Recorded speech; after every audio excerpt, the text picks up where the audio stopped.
So the call to meet to order the meeting of the White Lake Township Library Board of Trustees at 6:45.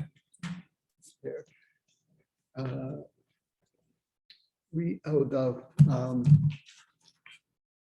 Attendance Rich McGlue, here, Jake Dudek is absent excused. absent excused. Karen Wines here. Gwendolyn Newton, Here. Beth Rubis, She's unexcused. okay.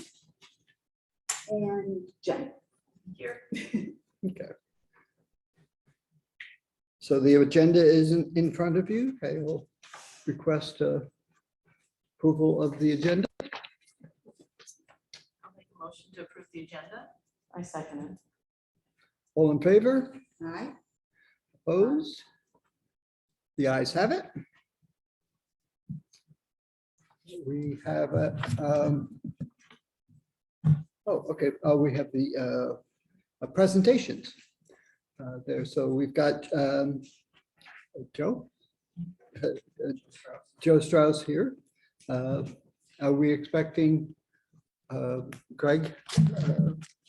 We'll kick it off, Joe, then with your presentation. I didn't have a particular presentation in mind. It was more answer some questions that you guys all may have about the financial reports. There was a few items of feedback that I provided to April. I don't know if I need to go into that now or not. But, so I guess I could start with that. The big thing, one of the big things was getting some feedback on the reporting package. And if you guys had any questions on that, any changes you'd like us to explore doing or anything like that. Myself, I'm still getting used to the governmental fund balance sheet. So it's just a change. Balance sheet. Well, no, I guess there's a balance sheet. Is there anything that we should be doing based on the change? Is there? Well, obviously, the bottom section of this, the fund balance section, you guys are probably going to be interested in kind of tracking.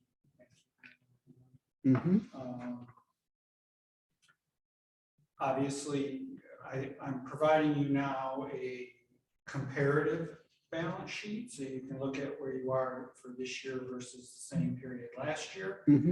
So you want to look at changes from year to year, and if there's anything that's really jumps out at you that I would be questioning that. If you're not already aware of an explanation for that.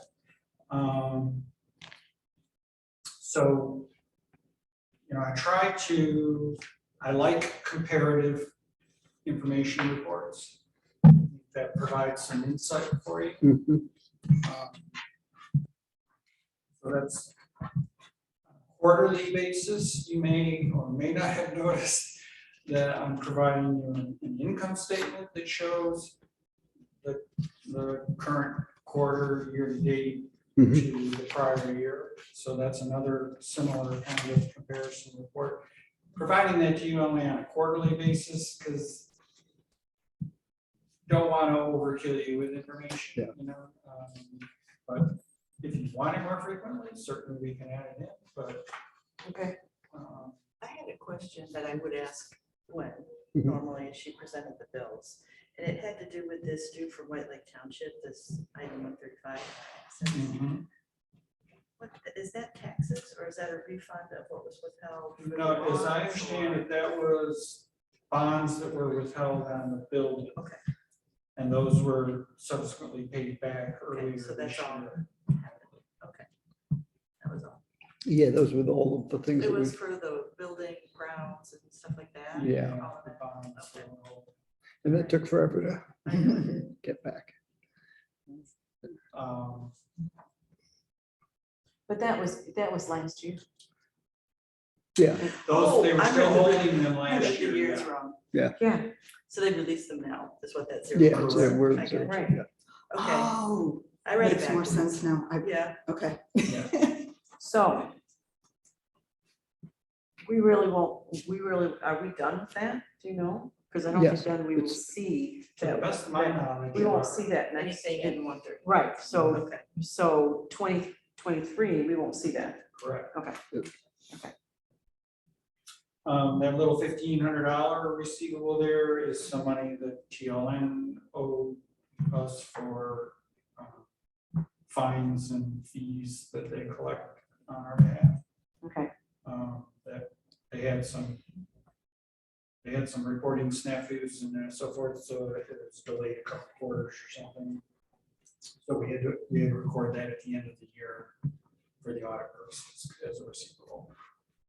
Oh, that makes sense. And then I watched a little bit of the video from last month's meeting and saw that you guys had some questions about prepaid expenses. right. So I thought maybe we could talk about that if you'd like. Mhm. So I do a pretty detailed schedule of prepaid expenses, and I provide that in the director's package every month. So I'm assuming that the director is reviewing it and letting me know if there's any issues. If not, certainly I expect the auditors are looking at this at the end of the year. But essentially, it lists all the individual expense items that we're expending the cash on, but the library is getting a future benefit for that carries over from one year to the next. And also you have a policy that it has to exceed $1,000 to get into this category. Okay. So there shouldn't be anything on here that unless, like, we've got these stack subscriptions, Zoom subscriptions, which is tell them better than what I could tell. I you. know, it means, yeah, You know, it's like- yes, So we've got a series of those that the three of them together add up to more than $1,000, but they're broken down by three different adult, children, and youth Mhm. categories. So generally, you're not gonna see anything in here that's less than $1,000, and it would have to have a benefit or a life that exceeds 12 months or doesn't cross over from one year to the next. Okay. So for instance, we have a license that we purchased through TLN for a Juniper license. You know what a Juniper license? Anybody know what Juniper license is? Is that the movie? Then we, oh, Juniper is the, something, the switch, the Wi-Fi switches? Okay. That they own, or? Of the access points, yeah. No, not control the it. access, for the connections between us and them. Okay, Okay. So it started in, November, and it goes, the license for it goes till the next November. So so it's not fiscal year. it's not fiscal year, it doesn't fall exactly in the fiscal year. Okay. So Okay. there's a benefit that we're carrying forward from one year to the Okay. next. So we're gonna keep track of that. And I amortize it on a monthly basis, just so the interim financials are more accurate. and I know in the past, like Denise would, if there was something that was like that, would, indicate that if we, this part in 2020, this part in 2021, so it would be, it would hit so, you might be paying in March for something that's for, but then it means you have, 3/4 in the 1 year. Right, there's even some things we're paying for in November, December at the end of the year Yeah. that aren't for something that's till January, Yeah. February of the following year, so that will fall in there Yeah. at the end of the year too. Mhm. You're paying. So would, utility bill or something. so prepaids would include,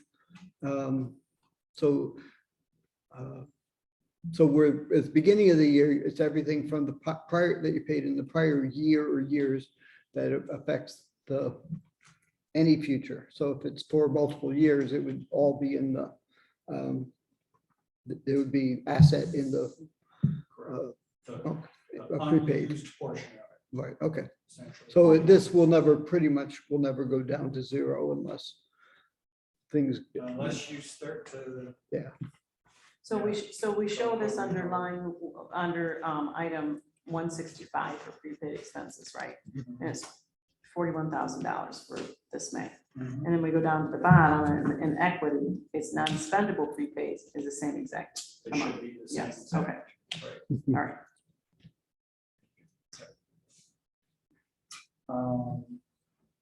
And you have a listing of what those are. I do. Did you do that? Yeah, I've never seen it before. I'd like to just review it. Thank you.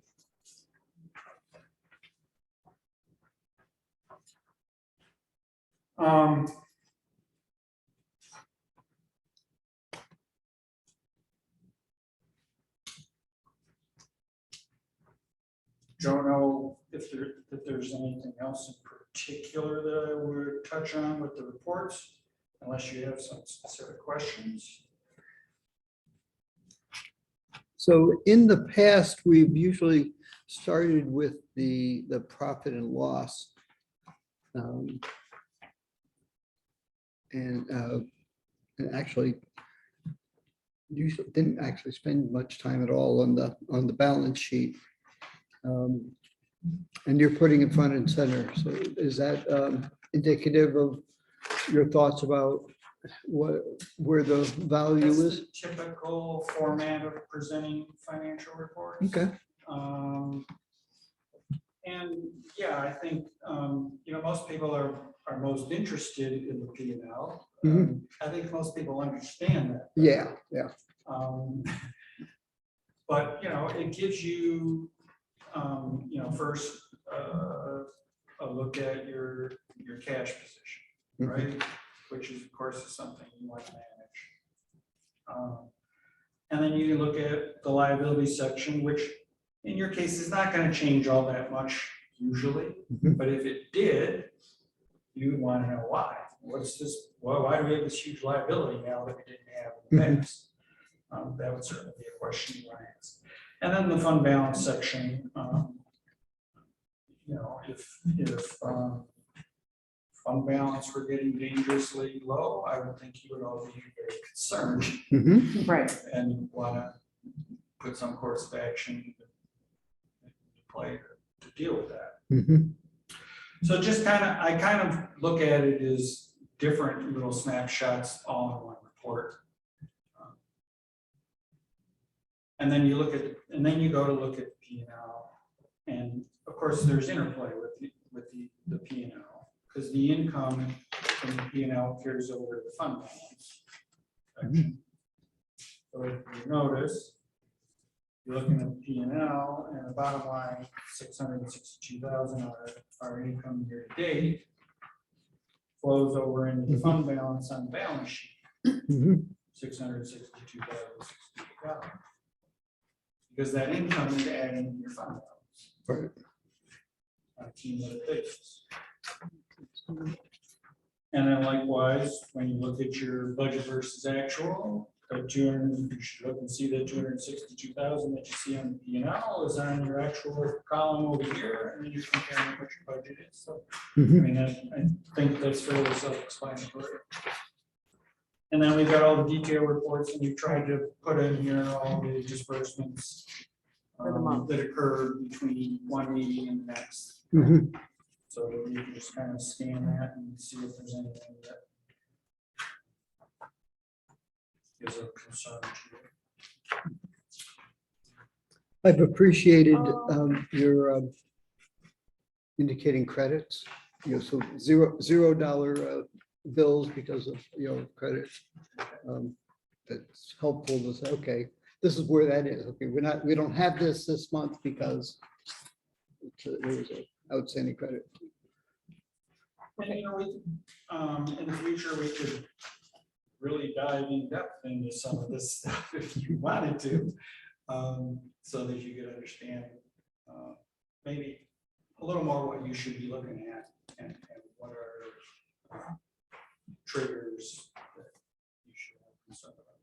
Sure, I'd like to actually have that opportunity, you know, and we don't have to do it here in a board meeting. Okay. So you give us the P and L, and I understand that, and that's month to month. But then in the back, you actually, this last page is the accrual basis. Okay, so it is slightly different because it has 2 extra weeks in it, right?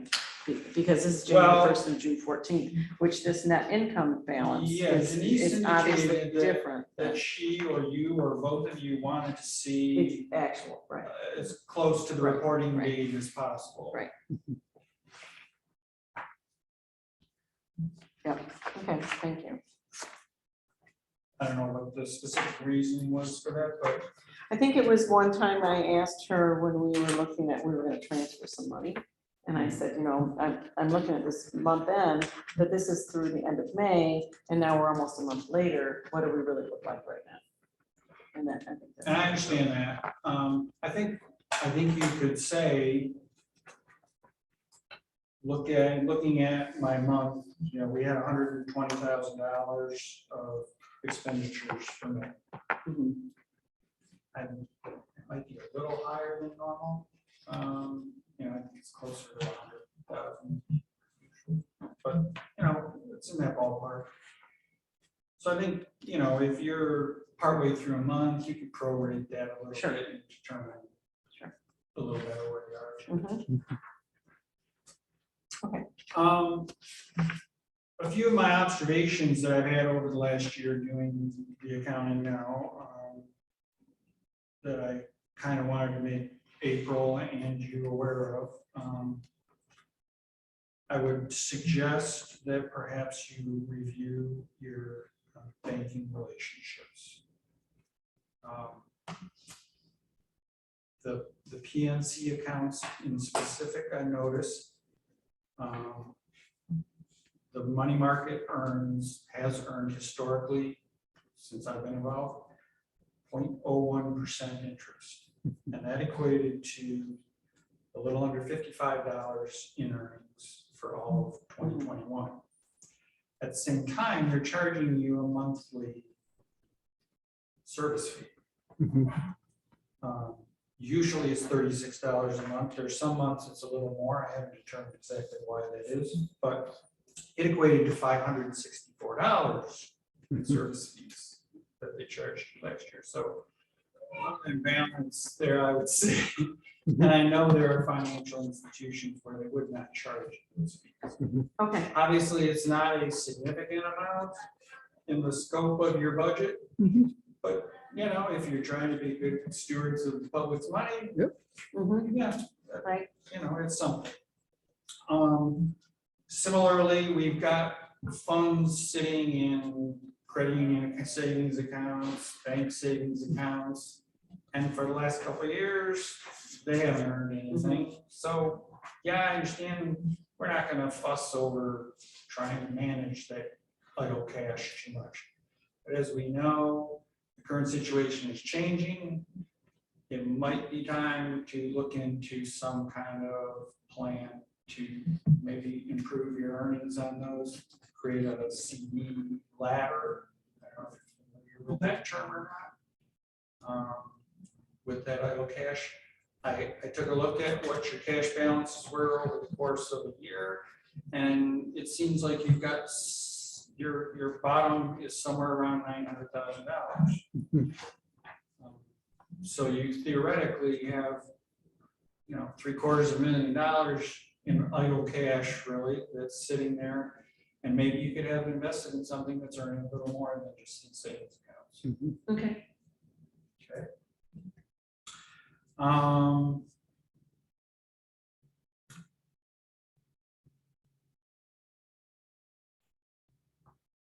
We have a situation where I'm sure you're aware that in this day and age,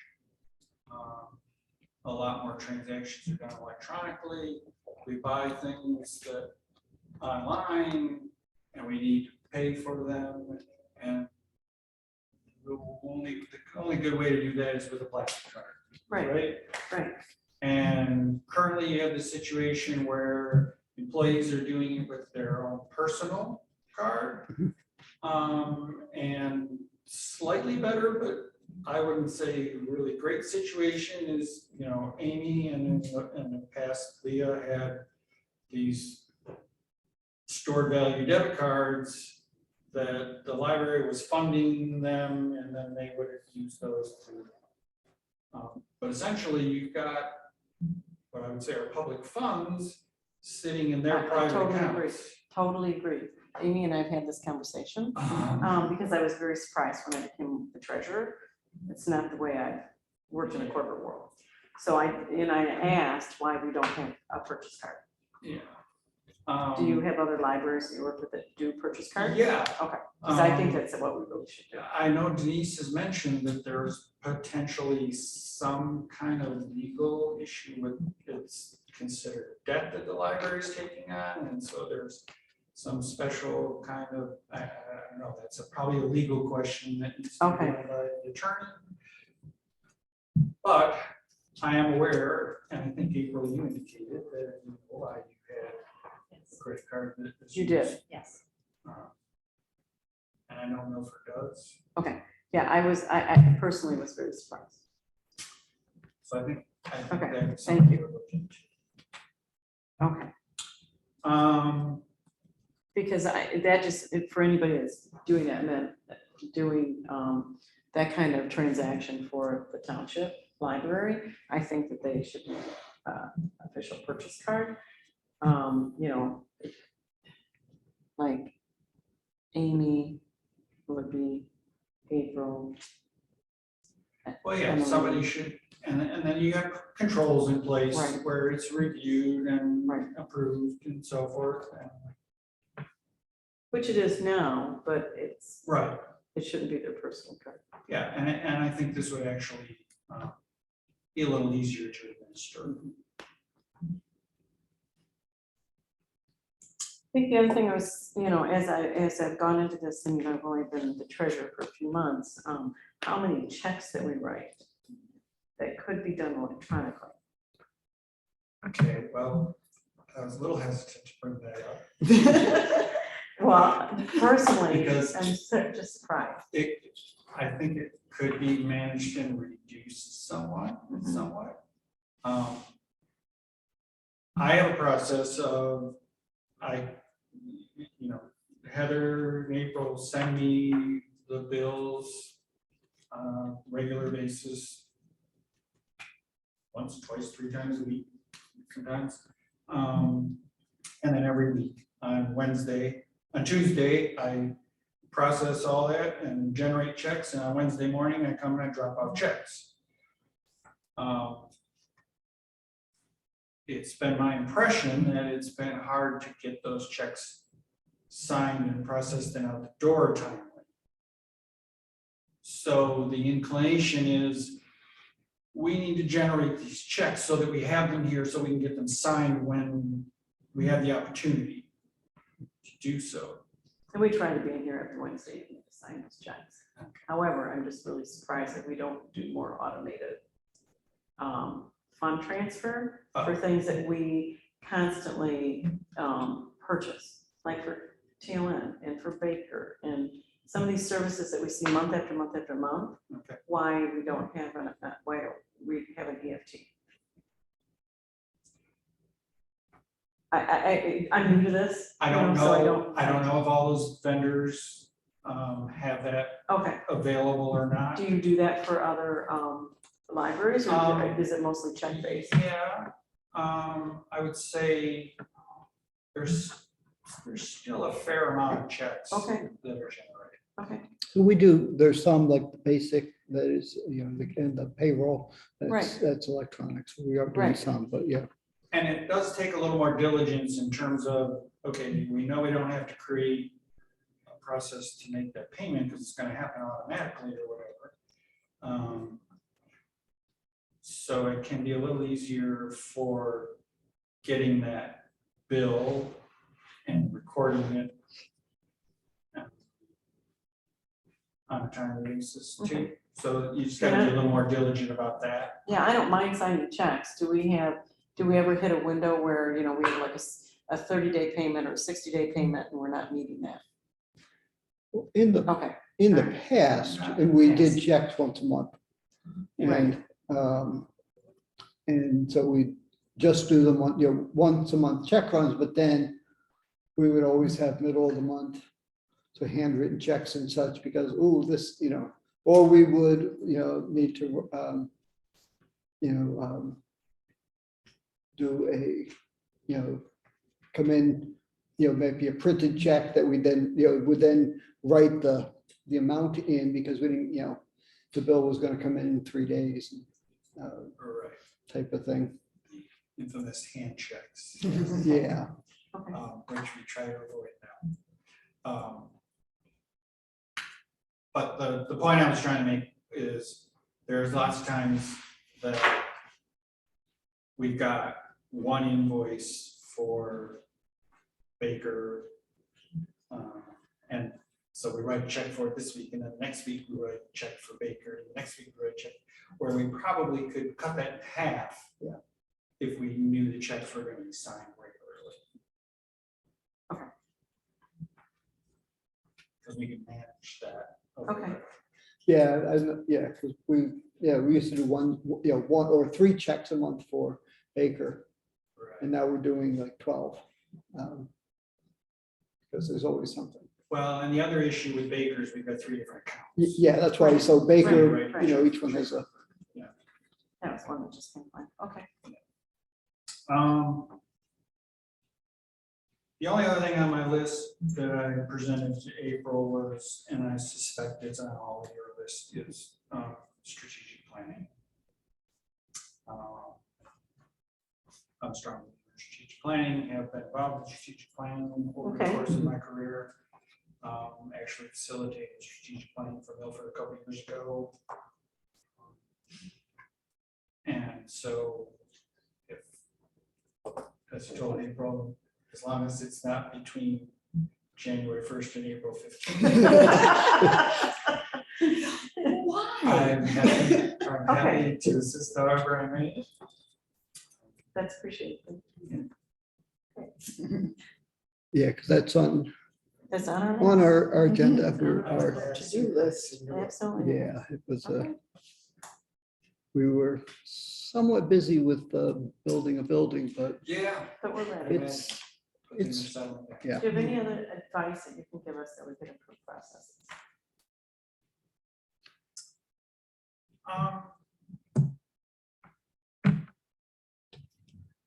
Nothing significant that I haven't already mentioned. Okay. But it's always, in my mind, it's always a constant observation, evaluation situation. I'm sure there'll be some things down the road that we'll bring up. well, yeah, feel free to reach out to us Just- anytime. We appreciate your partnership, your support, and That's true. I think we're still sort of new in the relationship, less than 10 years. So, Right. but it's been a good relationship, and we appreciate it. For sure. Definitely appreciate it. Thank you, Joe. There, anything else? Any final words? I covered everything I had on my list, and unless, like I said, unless you guys have any specific questions, and if you want, plan something for some kind of specific topic or something having to do with the financials in a couple months or whatever, let me know, and we'll Okay, schedule that. And thank you. Very good. Thank you very much. Thank you. if there's nothing else, Feel free. I I'll let you finish. Yeah, thank you. will let you get on to this glorious day. So next on our agenda is, I'm assuming, Greg? Come on up. We appreciate you coming. Sorry to make you wait for a minute or two. I appreciate you coming. yeah.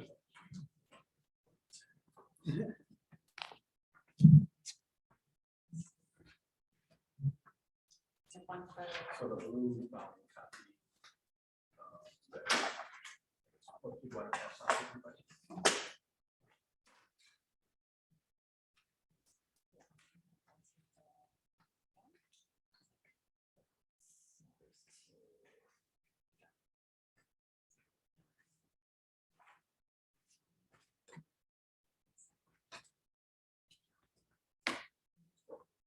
Are they all the same? Yes. Okay. Yeah, it's just the meetings and requesting some of them to be tabled and some to be balanced. I'm not Okay. sure how she went. Okay, just make sure we get the balance back to you. Yeah. Yeah, I should take one of those. Yeah, because if I take one of these, I get to keep it, right?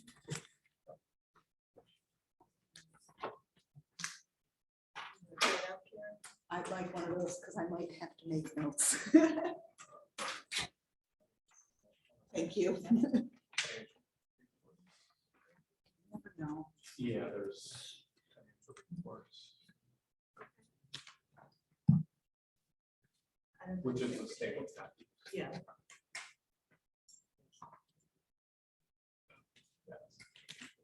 Did you get a financial report? Oh, I see. I took a, Oh, no.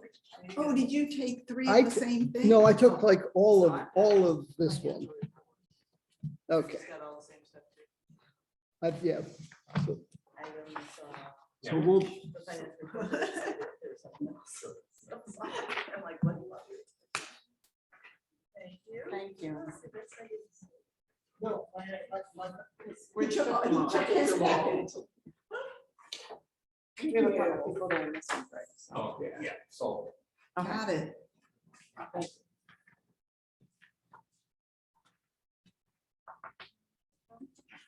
since that was all I took, are there other pieces in the whole Did you package? get a financial report? That right there. Looks like Here. this. Okay. Yeah, okay.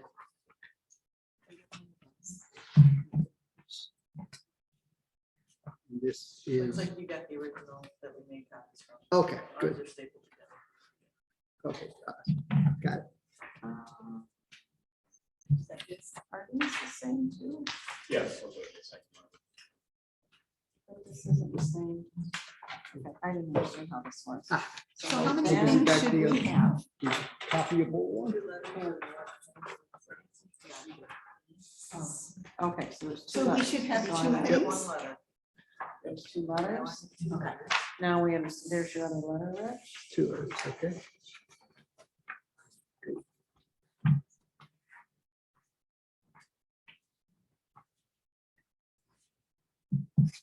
So this is the year ended December 31st.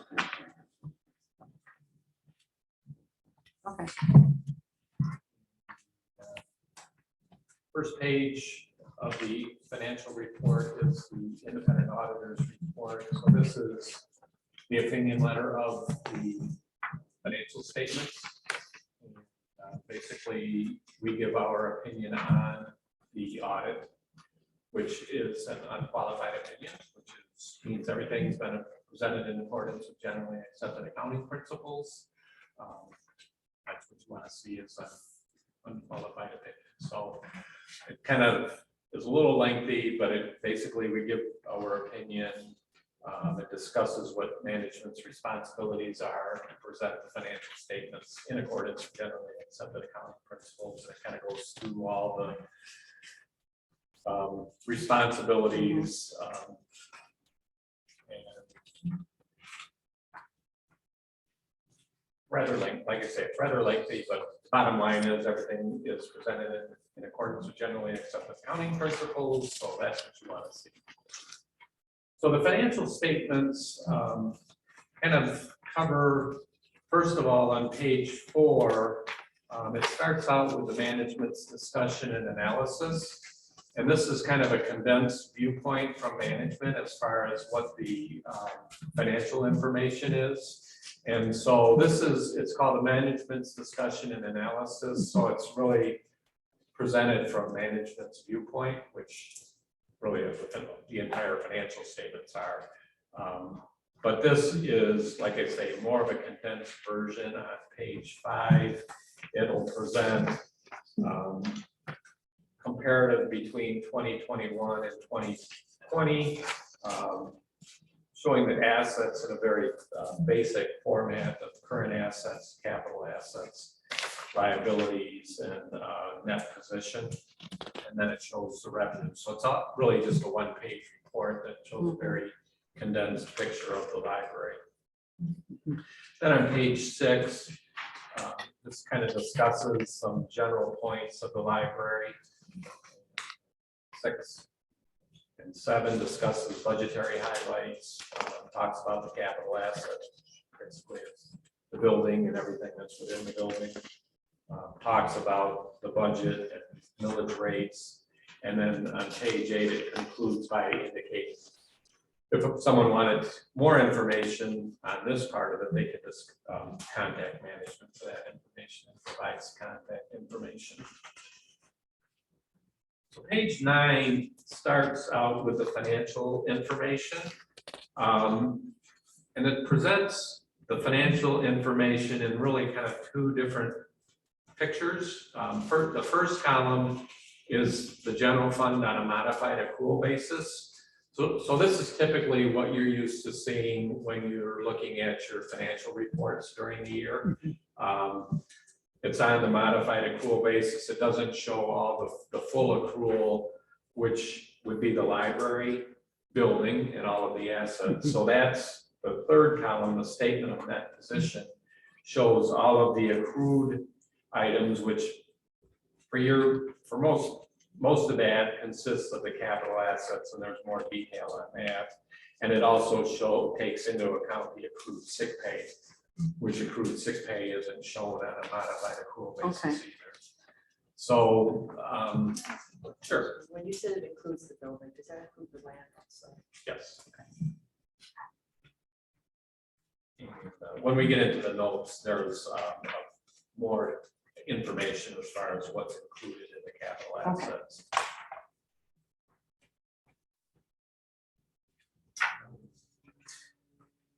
So just kind of a comparison. This is as of December 31st, 2021. Looking at comparing it to 2020, overall, your total assets on the net position are $10,311,000. At the end of last year, the total assets were $10,548,000. The main reason was the building was, as you know, kind of in the process of being completed. There was still some money that was due from White Lake Township of $152,000. So that was included on the prior year's net position as a receivable. That's kind of the main difference. Prepaid expenses went down a little bit, $6,100, and the property taxes receivable, those went down about $18,000 compared to the prior year. So that's just kind of a timing difference as far as what's coming over from White Lake Township. Accounts payable, just under $76,000. Not a big difference from the prior year. They were $73,000 in the prior year, so just a small increase of $2,700. And the accrued sick pay was pretty close this past year compared to the prior year. Really just a change of $335. And then your property tax revenue, which was a deferred inflow of money coming in, was $740,000 at the end of December 2021. At the end of the prior year was $672,000. So just a $67,000 increase. Okay. And your fund balance in the first column was $913,390 at the end of the year. Not a big difference from the prior year. The prior year it was $875,000. So just a $38,000 increase. Where are you seeing the prior year? So the prior year is this is not a comparative statement. Yeah. The prior year is actually from the prior year audit report. Okay. So I'm just looking at Got the it. numbers off of that prior year audit Okay. report.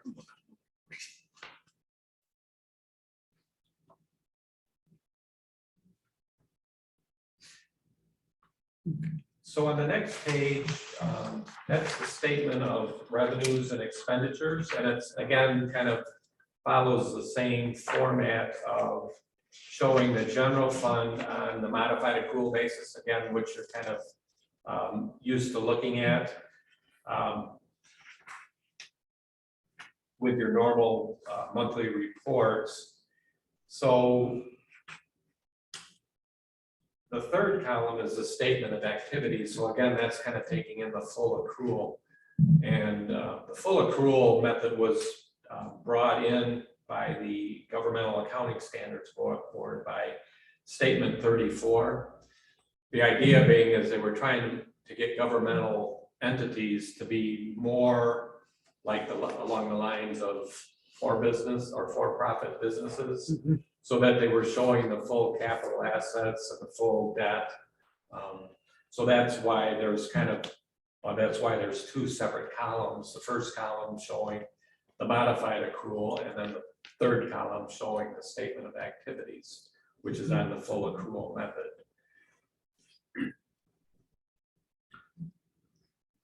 So under your, and again, so I'm comparing the 2021 to the 2020. Overall, your property taxes, which were $1,240,000, that's an increase over the prior year's property taxes of $40,506. Okay. State aid was pretty close to the same. It was an increase of $2,000. The state penal fines was up a little bit, $1,300. And then I know there was a discussion about the interest income. You had more money because the building was kind of in process. I think you had more money invested in CDs, which are, I mean, they're a little bit better than what you're getting now, but so the interest income is down quite a bit by about $8,000 compared to the prior year. So I know there's kind of some discussion about maybe taking a look at that, seeing, what could be done to maybe, obviously, you don't want to get too risky. And there are guidelines that need to be followed as far as what municipalities can invest in. So, you're not going to be able to go out there and get, the best interest rates, but there are some alternatives out there, to look at to kind of increase that. And then library services, that was up about just under $3,500 compared to the prior year. So overall, your revenues, they're kind of leveling, or well, they're up somewhat compared to the prior year, but last year you did have a CARES grant in the 2020, which was $77,000. So you didn't have that. That was kind of a one-time issue. So your revenues are down because of that, but probably more in line with what you would see over the next few years, with the property taxes kind of going up a little bit as the property values increase. Was the CARES grant for COVID-related Yeah. expenses? Is that what that was? Yeah.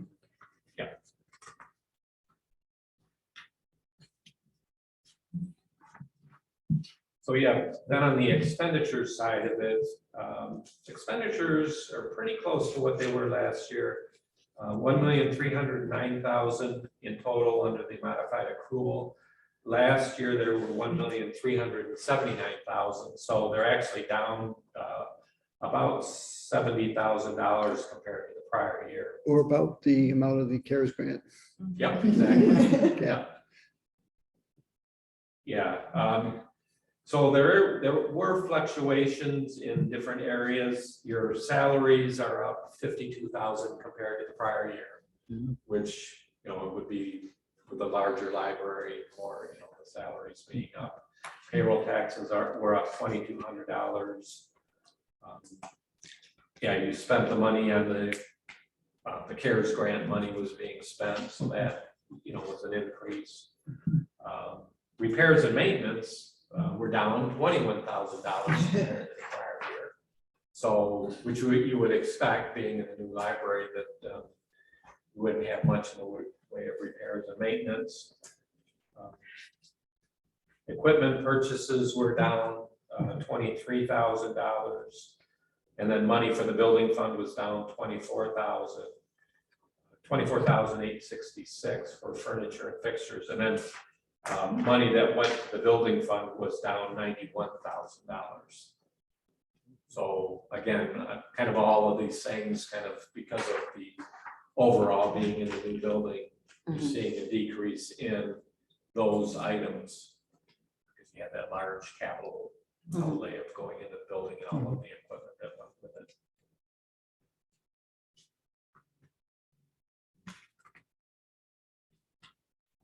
Interesting that And the, this, on page 10, this depreciation number of $601,000, and that, and column 2 is an adjustment, is, I'm assuming that's depreciation on everything that we have. Yes. Okay. Yeah, and there'll be there's a note disclosure that will Okay. kind of cover that, so we can look at that in a minute or so. But yes, that's depreciation being taken into account on the building, all of the equipment, the library collection, all of those things.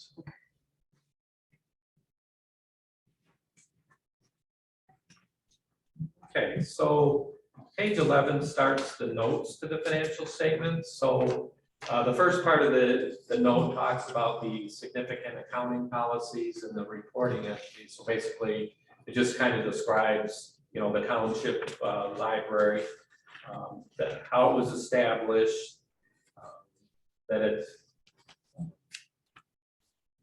know, basically it's kind of a short description of that. And then it talks about the various accounting policies that are followed. So that kind of goes on for a few pages, and I won't go through the details on that, but all of these accounting policies are what would be known as generally accepted accounting principles, and it's everything. And these are the policies that you follow to make sure that everything is presented the way it should be into a generally accepted accounting principles. On page 14, so talking about the accounting policies, but it covers at the top the capital assets, and it covers what's being used for the depreciable lives. So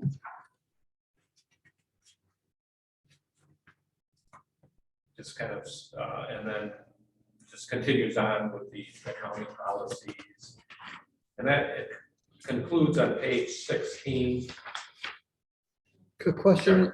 On the computer being 5 years, that just seems like a long time for a computer to be useful. Is that just a general number? It's kind of Accepted a, number? yeah, it's kind of a general number. It's kind of follows what the IRS guidelines use for computers. Okay, it just seems outdated.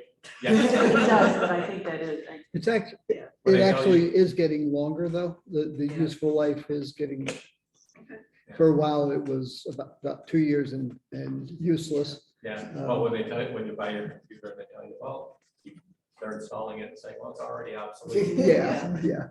It's no longer supported. Now, if the computers are removed before that time, then they would be taken off the schedule along with that depreciation, so.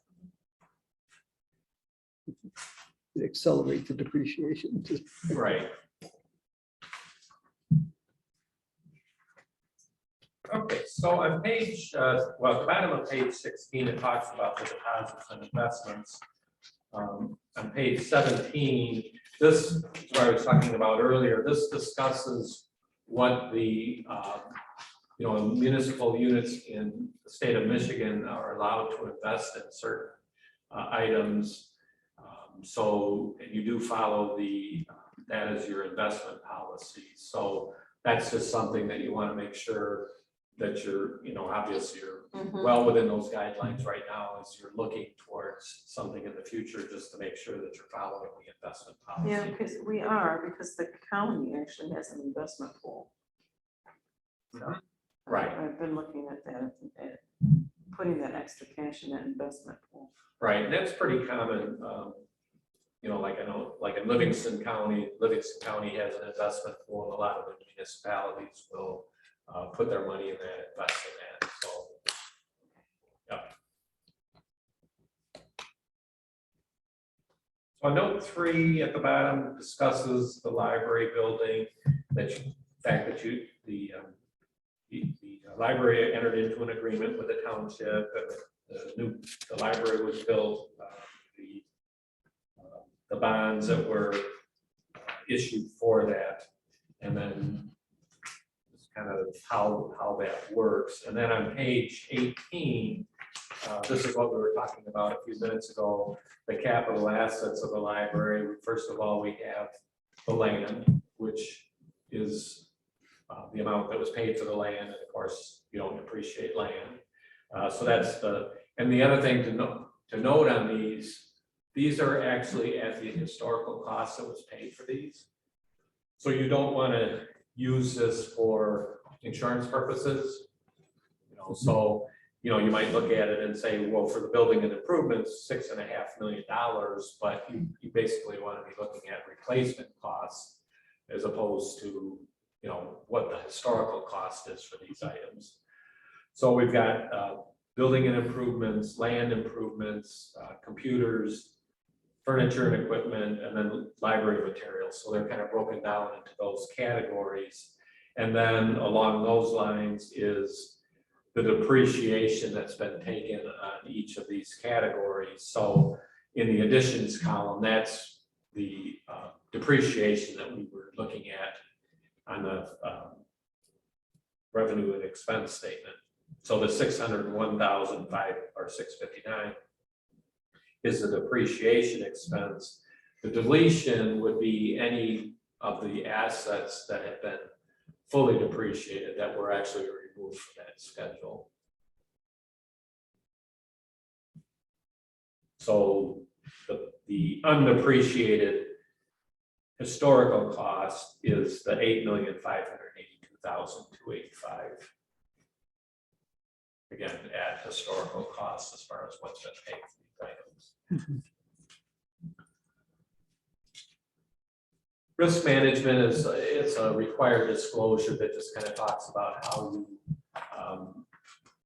manage your risk, which is basically through your insurance that you have with the Michigan Municipal League. Then the fund balance on the next page, page 19. So this shows the way that the fund balance is broken down. And so the fund balance is on the modified accrual basis. So first of all, you have non-spendable prepaid expenses, which I believe you were talking about that earlier.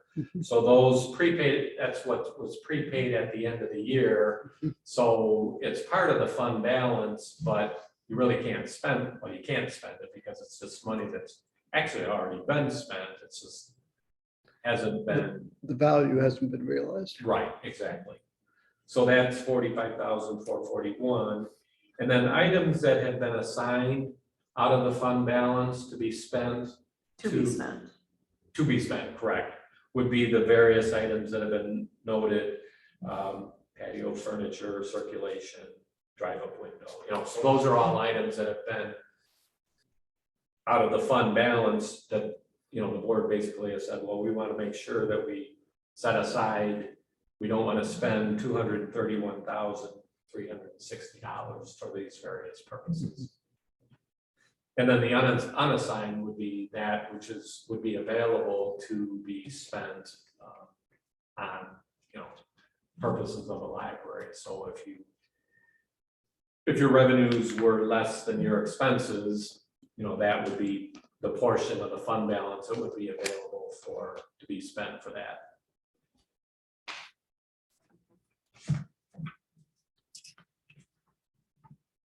Okay, and then you do have a small operating lease for the leasing of equipment. So there's no disclosure from that for that. And then you have a MERS healthcare savings program. And so that kind of talks about that program, the fact that the library contributes 2% of wages to the plan. Monies that go into that are immediately vested for employees, for the employee contributions. And then the employer contribution is vested after 3 years. Right.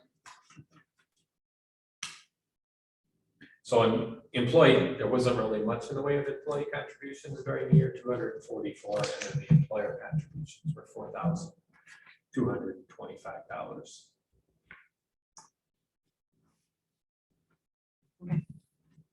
All right, and then you do have a retirement plan that runs through the John Hancock Life Insurance. This is a plan that's basically a defined contribution as opposed, so money is just put in there. And it does what it does based on how how the plan is doing. It says So- it's that plan is administered through last June. The kind of administered by John Hancock Life Insurance Company June through June 30th.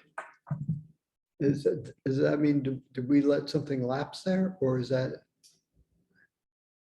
No, I thought we had a new system. We changed. Didn't we change that? Okay, that's right. Yeah, Is that what it Yeah. was? No, it's the principal. yeah, okay. And then you have But that's not listed here. That we went on. yeah, the contributions are for the full year. And, yeah, Okay, so here's the retirement plan that was John Hancock and Linda underneath it, note 10, Rich. Effective July 1st, library adopted the Yeah, municipal yeah. right, defined contribution retirement. plan. Mhm. Okay, it's the same thing, right? right, yeah, it's just kind of Okay. picking Right. up And where. we went to this MERS Right. one Yeah. instead. Mhm.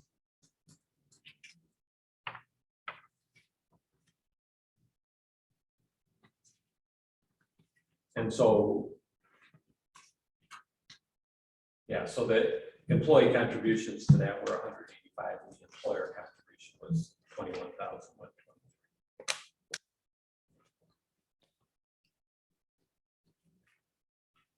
And then at the end of the year, there was, MERS said there was like 1,857 that was owed as a payable to the plan. So that, and that's been paid subsequent to the year.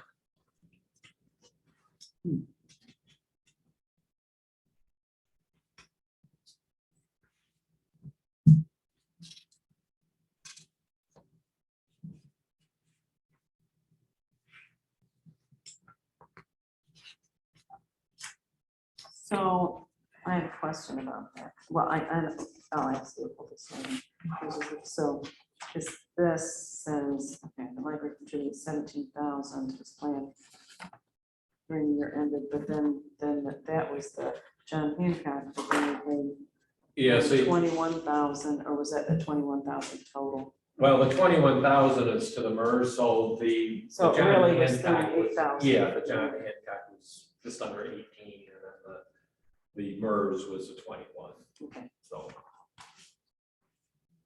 so to see realistically, we just needed to add. Pardon? I just needed to add them. Sure, yeah.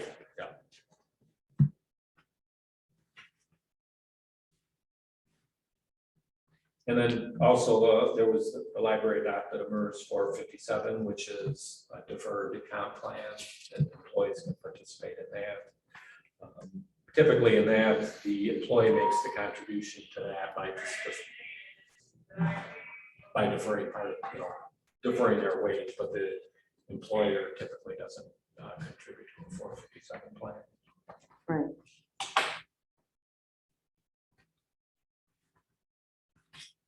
Was there about that 457, is there investment? Oh, we don't contribute to it, doesn't it? Right, so, Yeah, yeah, yeah, never mind. They leave it. Yes, yeah, because we don't have any contribution. correct.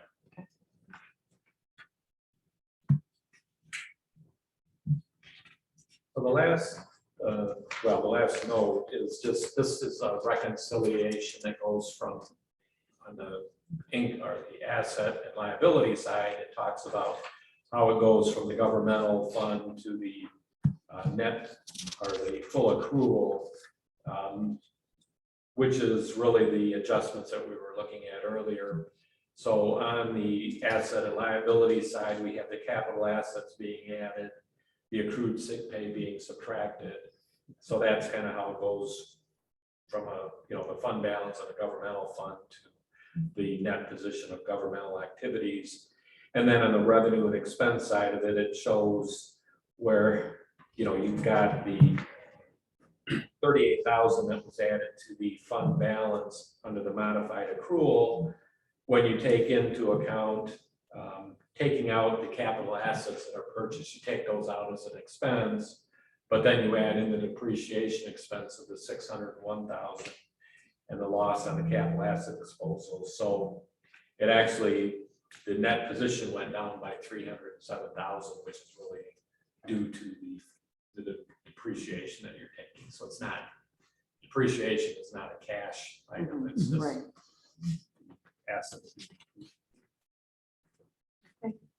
And then the last page is just a required presentation showing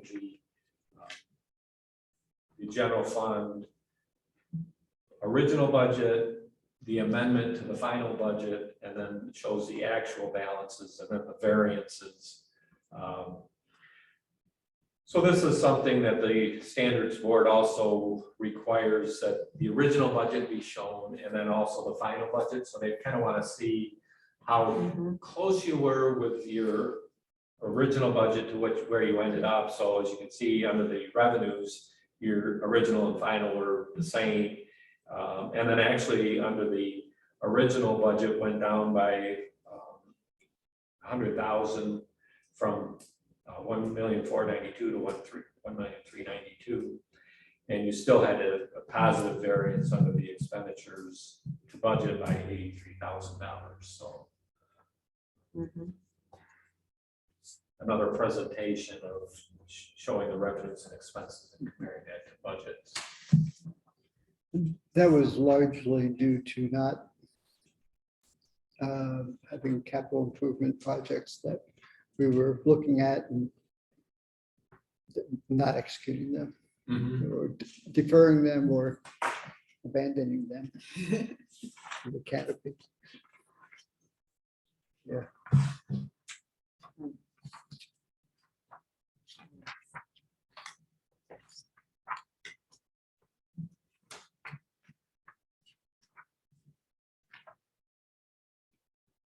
This is quite helpful. This last year, we did the conversion to the governmental fund balance, to adopting the revised chart of accounts, right? And that seemed to make the, it was a little, not confusing, but just, it's different. So as you're looking at things, it just looks different. But I think from the audit perspective, it just fits better. And it seemed like it was we were better prepared for the audit because we were there. Yeah. The chart of accounts, they had done that a few years ago in Michigan Department of Treasury, kind of put that off as far as the adoption of it, because a lot of units were kind of struggling a little bit with it. And so I think that was a good idea for them to put that off. But I think it does, it does make some consistency between the units, because everybody's kind of using the same chart of accounts. But well, I think it also helped it flow better, just from the right. how we operate to how the audit views it. There's still differences in how it's viewed, the modified versus full. Right. But it does seem like the audit makes more sense after looking at the Right. at the reports for the past year. Yeah. No pain, no gain, I guess. Yeah, exactly. Yeah. So we did look at kind of some of the accounting. The fund balance, as I talked about, there was a balance in the assigned, and but there was an adjustment that needed to be made to that of 121,000. So I think part of it maybe Joseph's just kind of getting up to speed with that. So Right, with those changes. yeah. Yes.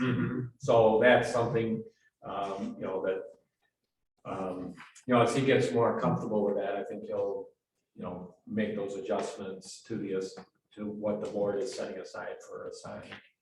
And then the other thing was the accrued payroll, because the payroll comes over from the township and then the accrued payroll needs to be recorded. And there was actually two separate subsequent payrolls after year end that one was a full accrual of the amount and another a portion of it. So one of them we had to be recorded as an adjustment. So again, that'll be something I think as he's getting familiar with the process as far as how things are coming over from the township. Well, yeah, so we're during the year, we switched from the township being our payroll agent to actually Joe processing. Okay. And that'll make a big difference. Yes. Yeah. So at the beginning, if there was an issue with at the beginning of the year, it was good to move. Yeah. And recommendations that we made in the past, we talked about the chart of accounts you were talking about, and yeah, everything was, well, that's being put in place, so that was good. I was looking for those in here. Did I miss, or are they in the letter? Yeah, they're in the letter. Which letter? Yeah, there's the 3-page letter. There we go. Okay.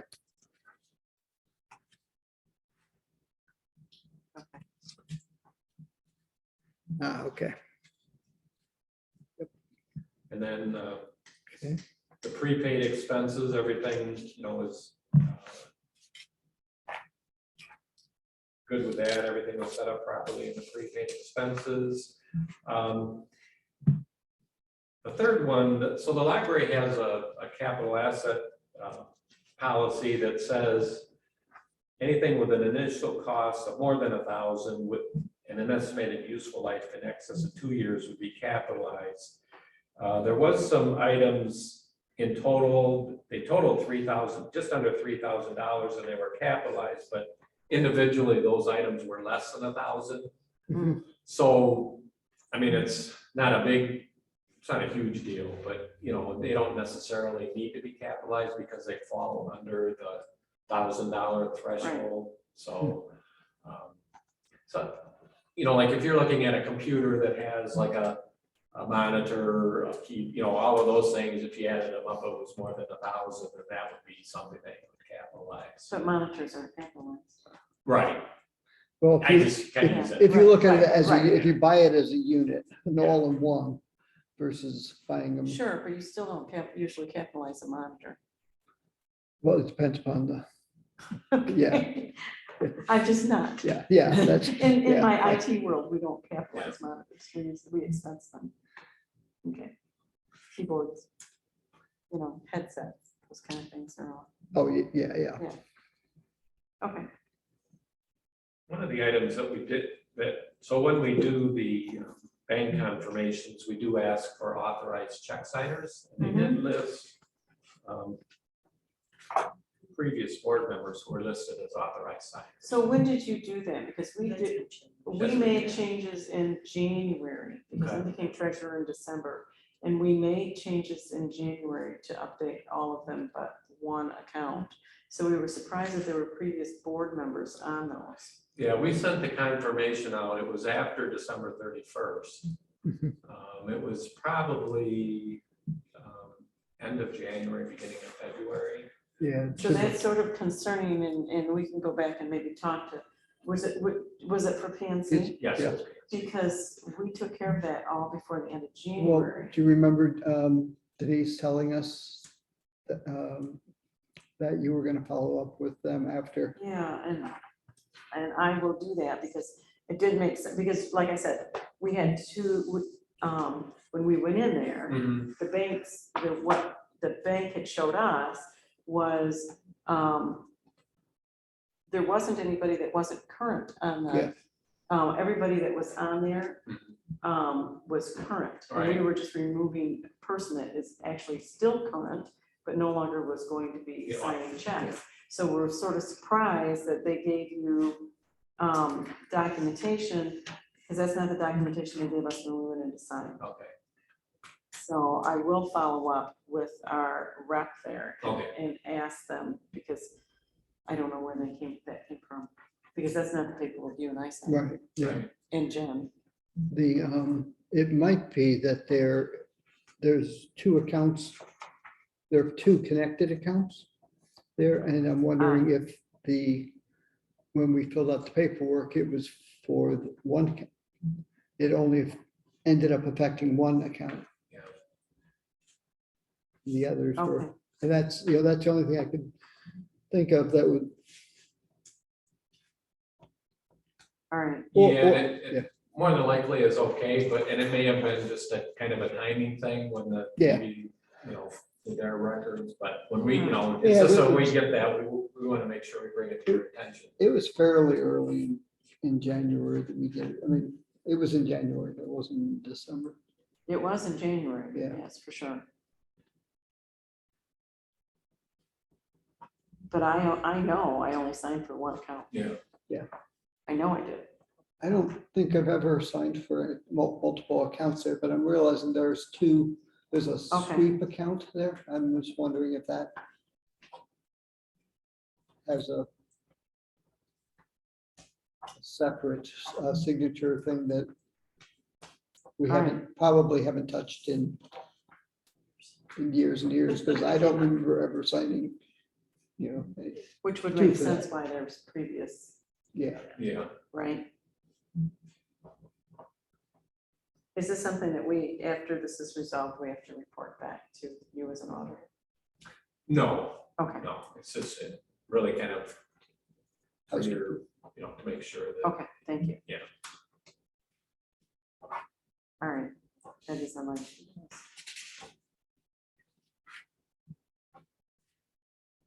Okay, thank you.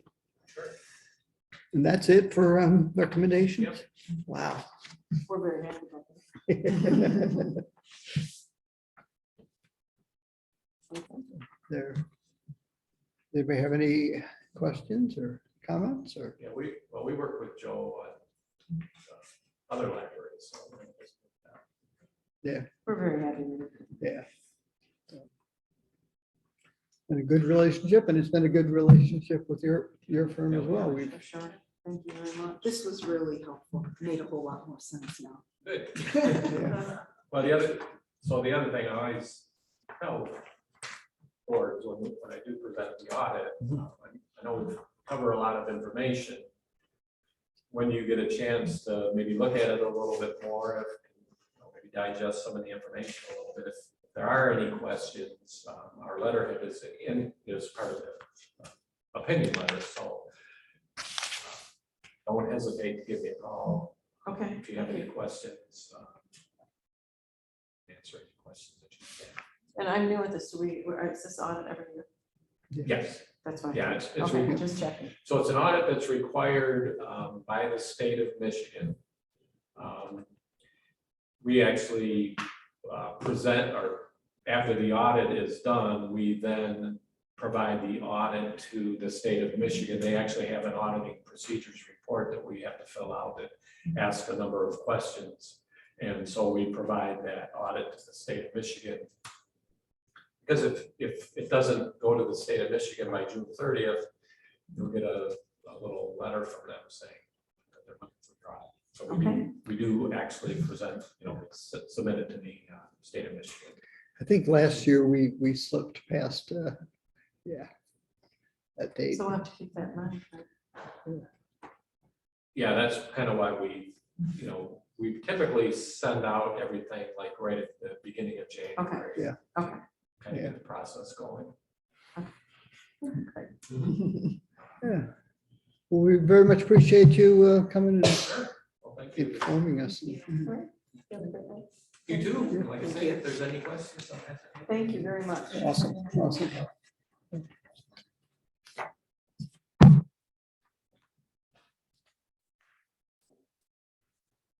Hey, Okay, both presentations were great. Yeah. Thank you, April. so this is the time for public comment. Are there any public to comment? No? Okay. Then moving on, we have the minutes from last month's meeting. In front of you. Review them while we were discussing, and I will make a motion to approve them as presented. I will second that.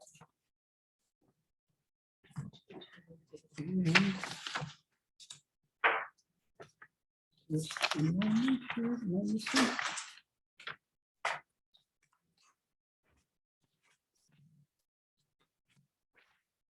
Thank you, Heather.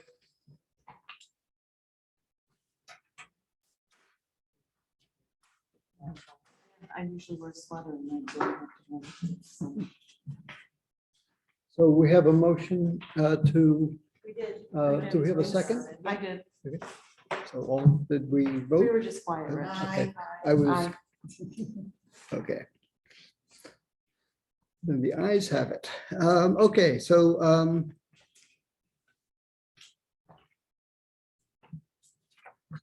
next up, officer report.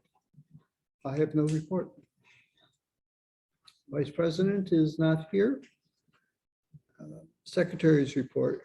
I would just like to put out a thank you to the Friends. They did another booming book sale this past weekend and a lot of work done to that. So Wow, so that's thank great. you to them.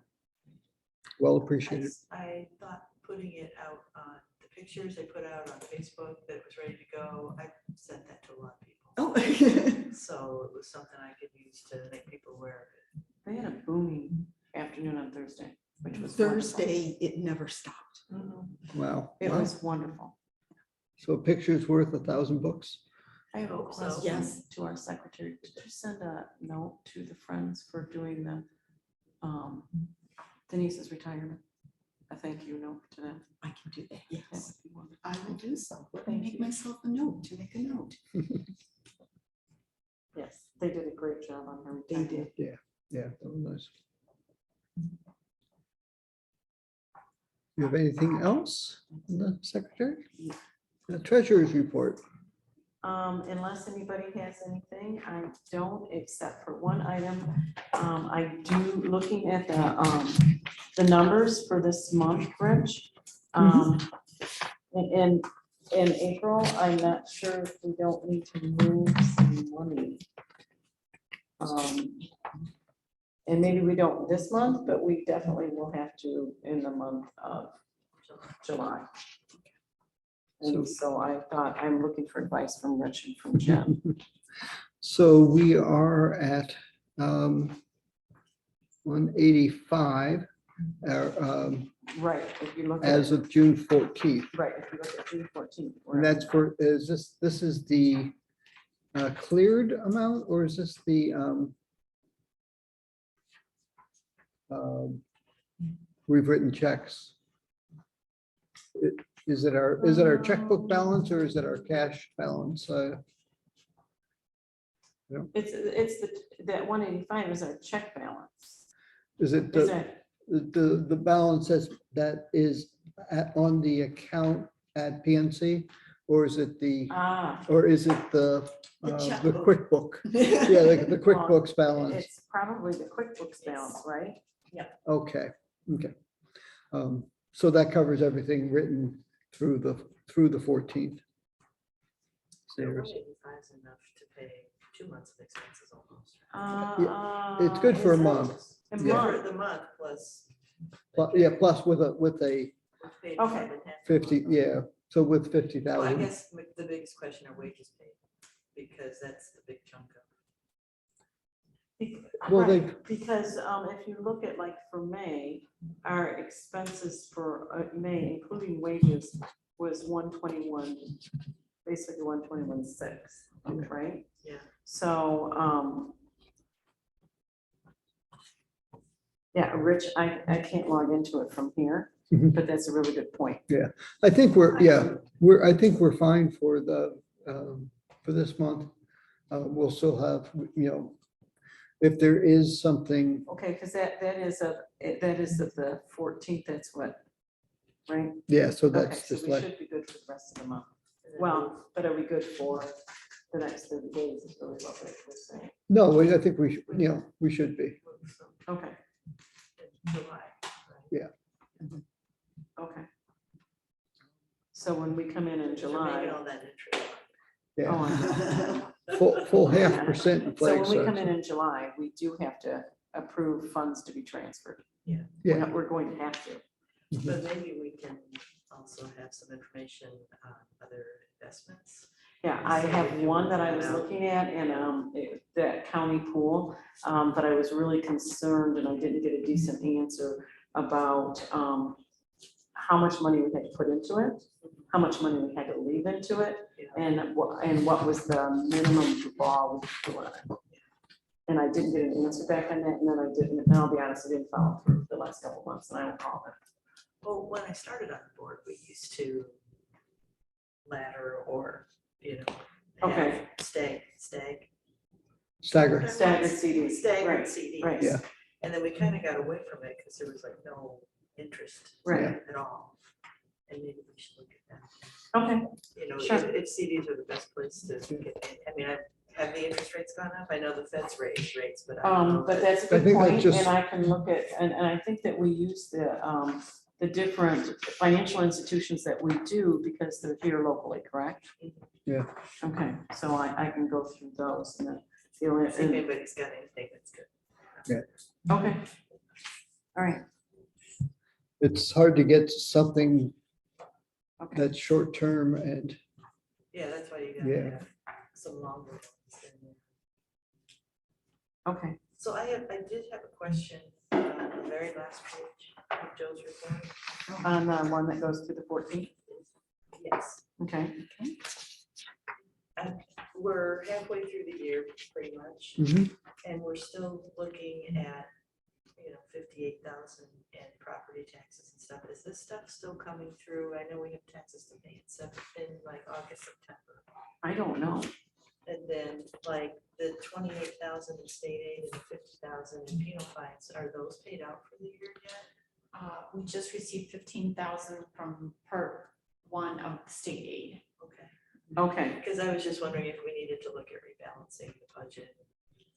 Because so much of it gets paid up front with the first round of property taxes. I wasn't sure with the rest of this stuff. It just looked like- well, the state penal fines, we haven't received any of that, Right, right? and so I was wondering. when that's, exactly I think that's usually like a once-a-year thing, isn't it? Yeah. Well, State aid's usually twice. And Yeah. Okay, So I we- didn't know if these were shortfalls based on them just not being paid yet, or if they were shortfalls like we weren't gonna get them this year, or. I haven't heard that we're not going to. Nobody's been Yeah, speeding. We're all Right, driving right. 65. So anyway, that was just my one Okay. question. And the thing with interest being, so, that's why I asked about CDs and stuff with interest being so low. yeah. Right, okay. They were getting 0.5% on the flags. It's like, and that's like 5 times what we're getting on the others. Well, and I actually had a comment too that I think it was from Greg. I thought that we really hadn't increased the staffing when we opened the new building.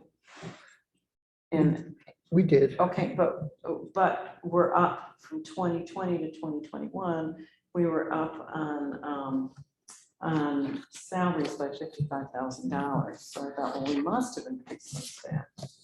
So, but I don't know what the staffing numbers are. So we had, remember we had closures in 2020 that we still operated, but there was a number of, it was certainly reduction Okay, all there. right. Did we lay people off at that time? I didn't think we laid any employees off.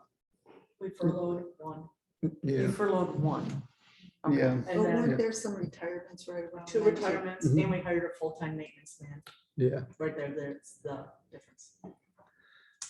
So, yeah, with the full-time maintenance then shifted to salary from external expenses, but okay, there was ups Okay. and downs, okay, there. and we yeah. hired an HR person for a while. Okay, because I thought we didn't add staff, but we did hire an HR person. We did go to full-time maintenance. Yep. Right, okay. Okay, because I thought that's a big difference for no staff increase. And I knew we hadn't done the big I raises think it either. was COVID when he was talking about 2020 to 2020. Yeah, but I Most- remember yeah. Denise saying that we hadn't let anybody, we hadn't let it furloughed anybody, and let anybody go during 2020 COVID. You know, we tried to make it work for all the staff to retain their employment, so then I was sort of like, well, where'd that 55,000 more increase come from in 2021? But we did have a part-time HR person, we did go full-time. Yeah, there was All right, additional hours for people too and such to cover. and do we feel like we're still short-staffed? We are currently short staffed. I'm gonna touch upon. Okay, the all right. directors. Okay. Okay. Anything else for the financial report? No, that was it. I just Okay. wondered where we were. It seems like a good time to ask if there is a motion. I'd like to make a motion to accept bills for payment as presented. I'll second since Gwen Oh. shouldn't. All Yes. in- all in favor? That's my job. Aye. All opposed? The ayes have it.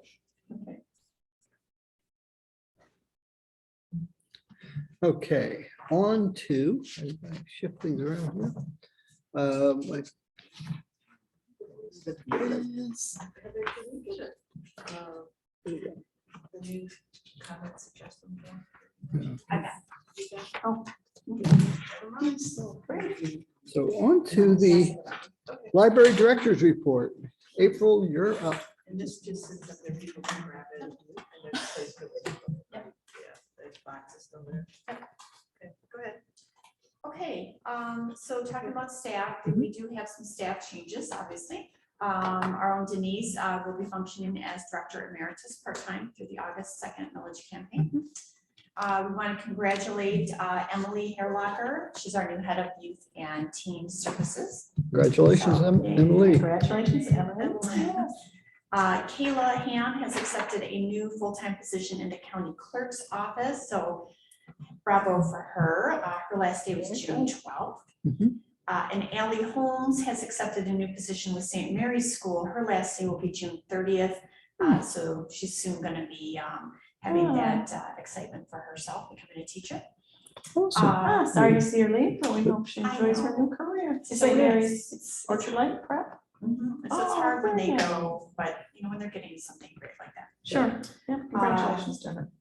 Our page, Olivia Brothers, has graduated, so she's going to be going off to school. She going to school for study libraries or I don't. Nursing. She's Nursing. graduating from nursing school. nursing okay. school? Oh, right. Oh, that's right, yeah. That's right, because she just got, Her hat and got her. she Right. just. Yeah, Pin pin, ceremony and hat pin, ceremony. oh, awesome. And then we did just hire a new page, Jess Nichols, who started June 9th, which is delightful. On communication. So I have a question, so we have to replace Kayla and Allie? We do, and we've been interviewing, Kim's been interviewing, she was just doing some interviews today, Okay, so. so were these full-time or part-time? Part-time. Okay, okay. What's the page do? Put stuff back. Yes, So, okay. shelves and make sure everything is organized. Do we have volunteers that assist with that as well? Currently, we don't have volunteers yet in the building. Do we, We're gonna reanalyze that, it was due to COVID. okay. Did we do that before? Because I used to do that when I traveled for my work. That was one of the things I kept myself busy with at night, as I would volunteer in the local library to work with pages. Very nice. And I actually, in one of the places I was there almost a year, and I think I was one of maybe a dozen volunteers that helped shelf books. So it's something that, I had to make a commitment that I was gonna do it for like at least a month and show that I had some kind of previous experience, so you know, different things. And I went through, most places had a little like an hour of training, to make sure you knew what you're doing, but it is something that we could, people are looking for volunteer hours or wanting to do something in the community. My daughter volunteered here back when she was in high school to see if this would be a career that she would want to pursue. And She did. And And she did, yeah. Right, so, yeah, I mean, there's just, I think that providing those volunteer opportunities in the library would be a good thing. I know I really enjoyed it and, you know, kept me out of trouble while I was single and traveling. Well, I know that's why I started, so. So April, one other thing about hiring is, at Joanne's, we have special needs kids that work there for a couple hours with a supervisor. I don't know if there's any interest in the area for that kind of thing. You don't have to make it your top priority, but, you know, I was thinking the other day, working at the library is probably cool too, so. Absolutely. And some of them have transitioned into full-time employees there that stop for us. Very nice. So this is in Bloomfield, but I didn't know if our school systems had anything like that, or if we had any programs that are helping adults, you know, Sure. that kind of stuff. Well, at previous jobs, I have experience working with adult special needs groups, so. I know of one, but it's over in Lake Orion, and so would be too far of a drive for them because a lot of them don't have cars, but I don't know what there is in our community. Just kind of sad, but you know, something as you're meeting people. We have 5 school districts I know. that we cover Mhm. with us, so, Huron Valley doesn't. I may have an insight on that. Okay. yeah. Thanks, Amy. Okay, under communication, speaking of the schools, we created a summer reading promotional video, and that was Emily, and I hope you get a chance to look at it. Is it on the web? It's on the website. Oh, cool. And so that is Emily and Mallory and Stephanie, and I made a small little appearance in it. Don't look too closely. But a great summer promotional video, and we emailed that out with the summer newsletter to 10 schools. So we're excited about that. We placed an ad, you'll see there, in the Lakeland Track and Field State Championship program, and that's exactly what it looks like. That little square there. Nice. Actually, they called on day 2 of my working here, and I said, "Is this something you've done before?" And they said yes, and I said, "Well, then let's do it again." Great. Because that sounds like a good idea. Summer newsletter has been mailed and arrived in households as of June 8th. The comment and suggestion form, which you have right there, and I will pass that around. I saw you get stamped initials, so someone has to actually receive it. Right, You can't just pop it in so the that's box. going to mainly to managers, to myself, or to Amy, or to Kim, or to Emily, to see the whomever it pertains to. Especially if there's staff kudos that's gonna get sent out. What I'm hoping for is to add it to my communications report in here. You will see there is a comment on there that is letting people know that it could be in the director's report, basically. So we want them to know that. So there's that option for them. If they Okay. don't want that, to keep it anonymous. So, go ahead. Sorry. I was just gonna say, do we want to honor people who do that? Like at Joanne's, we get scissors. We get these little scissor pins. Ah, And when you get nice. 10 scissor pins, you get a bigger scissor. Oh. Yeah, then you get a gold scissor. And my gold scissor has a diamond. Oh. I have a very special set. I think it's great because I think, But I didn't know if we had something little like that that we could do. and I think. Here we it's go great again, because Rich. one of We the got things that I've learned over the years is that oftentimes these are only used when someone did not have quite the experience that they expected. And I like to encourage them when they do come, because I hear it, I can hear what goes on, and I hear lots of thank yous, oh, you guys are great. Or I even had a gentleman that walked around and, you know, was talking to Heather, and I came out and talked with him because and I mentioned that in the report later, but it was so positive, and it's encouraged them to write it down so that you all can see it, and so that, and it does get a little advertising. So where make did people the aware of public it. pick up a form? So these are right at the checkout desk, right there. There's a black comment box. Okay. And those are right inside right there. You could put a note on the circulating TV, just saying, hey, if you're having a good experience or bad experience, you know, let us know, and just have a picture of the form maybe, you know, so Yeah, people that would be know it's nice. there. So that's that. The staff picture collage you've received should be in your packet. Heather put that together. Thanks, Heather. And thanks to all the staff for contributing. Thank you so the much. pictures. We also put it in our staff kitchen. I needed it because I need to get to know everyone.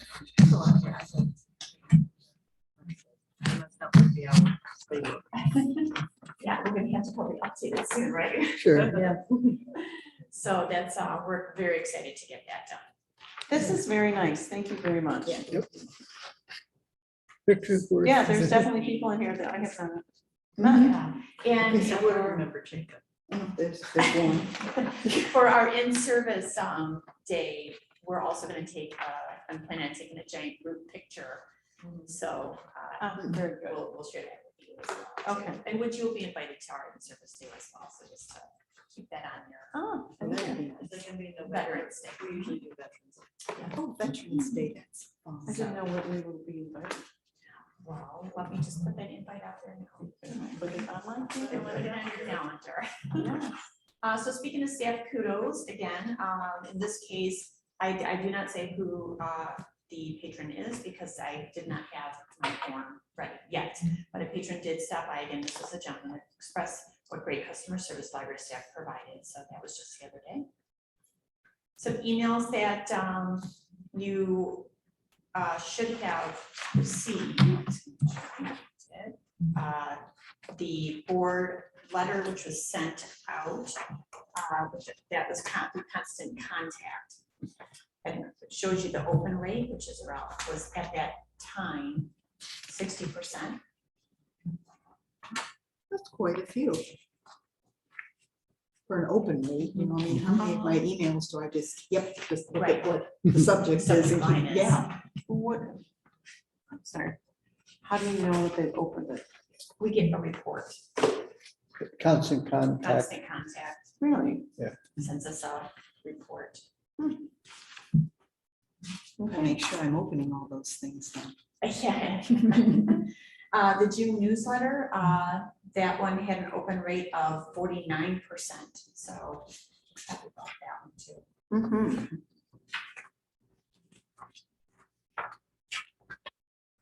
Another email from a resident, this one, writing to let us know how much I enjoy the library's adult programs and particularly Craft Junkies. So kudos to Maria, does a wonderful job presenting so many fun and creative projects. And then another one, actually this one's from a local librarian who appreciates our seed collection. Talks about how her and her hubby got some seeds. Very nice. And so I wanted to put that in there. Again, not avoiding putting negative, I just didn't have negative this month. So Good. Yes, that's thank you. The next section, director connections, is something I've added. I think it's important that staff are aware of when I'm out of the building. So one of the things I'm doing with them is emailing them real quick just to let them know, hey, I'm which is out of building. I let them know in the email where I'm going, and I also give my cell, so in case they need me or something happens, that they know exactly where I'm at as best I can, try and get that going. However, so this is what I have done this month. I met with Sue Vanderwell. She is from Huron Valley State Bank locally, and she's also part of Lakes Area Chamber of Commerce. So she came over with Rick Cowell, Township Supervisor for the Love for Lakes campaign. That's why you saw the little sign out. Yes, it looks very Yep, nice. saw that, yeah. Yeah. So that was also social media. Well, not social media. I attended the Library of Michigan's New Directors Monthly Meeting. Mainly that went over state aid. That was via Zoom. I visited with Brenda Dunseth over at the Highland Township Public Library. They just celebrated their 20th anniversary of their building. So that was nice too. 20th anniversary of their brand new building. That's how I feel. Yeah. What? It's 20 years old, that building? Yeah. Can I go back and? And honestly, Yeah. I'm just amazed. I didn't, it still It looks still brand is new. like new. It's a beautiful building.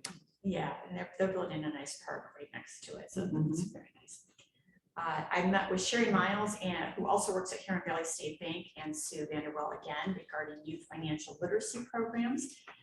Connected them with Emily, so they're looking at providing us some financial literacy. They used to be in the schools providing that, and with COVID and all that change, that has greatly diminished. So this is a way for us to connect students with learning financial literacy, which is so important today, and especially with all of the financial literacy that kids can do on their phones.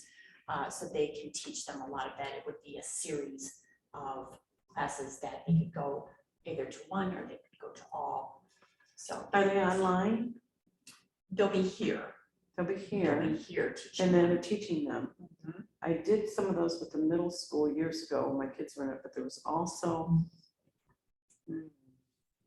I'm trying to think if it was through the state or was it with the county?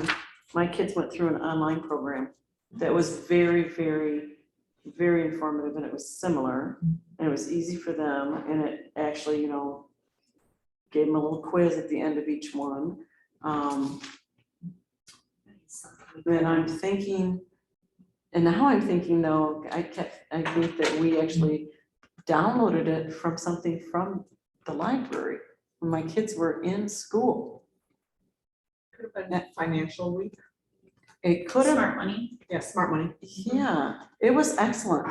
Do we still have that on the website? They have they're really hard they haven't updated their information for years. Oh, that's too bad, because it's probably been, We still participate, but we got no backup from them, so we had to say, okay, we have to do our own programming based on it being financial, money smart week. Money smart week. okay. There's So a I- website. I thought we had done it through, pulled it off the library and go Yeah, up and it. We did have links to. And it had links, like but 10 chapters and they could do a test at the end of each one of them. And I thought it was excellent. My kids were in middle school. They haven't updated since 2019. That's too bad. It was a great program. So they're gonna come in and this is gonna be in person. Wonderful. So that was a great connection.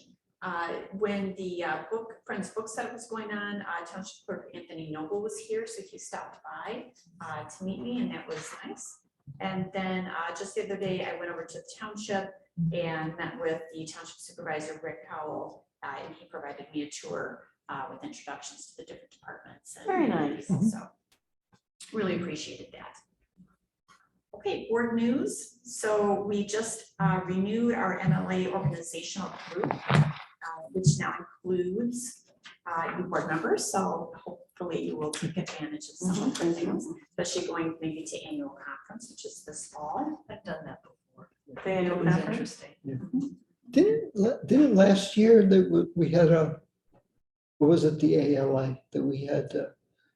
With the audit- small libraries, or was it something else? No, I thought last year we had the MLA membership. We gave you a login it was a shared login for Yeah. whoever wanted to do it, because we bought so many. Yeah, and it was Zoom Okay. meetings. They were Yeah, it really was all good. Zoom, it wasn't. Yeah, they were really good. I went to several of them. This one is going to be over in Port Huron this fall. So Do you have the dates on that? I can get this for you. Okay, It's usually around Halloween, okay. because every year somebody, Close enough. yeah. It'll be here before we know it. Yeah, and these library board in-person roundtables, I wish it was gonna be available for the one in Farmington. If somebody in the group could go, it'd be great. Yeah, another good opportunity. That's a Monday. Are these new or, I don't know that we've heard about those before. These have been on we've talked about like the last 2 meetings. Yes, yeah. I think there was something that came out from Heather, Yeah, here's an email sent. Yeah. but unfortunately it was coming back. Mhm. So, but I think they would be beneficial. I wish I was gonna be available. Okay, board name tags. I was gonna bring mine in, I forgot. Final thoughts.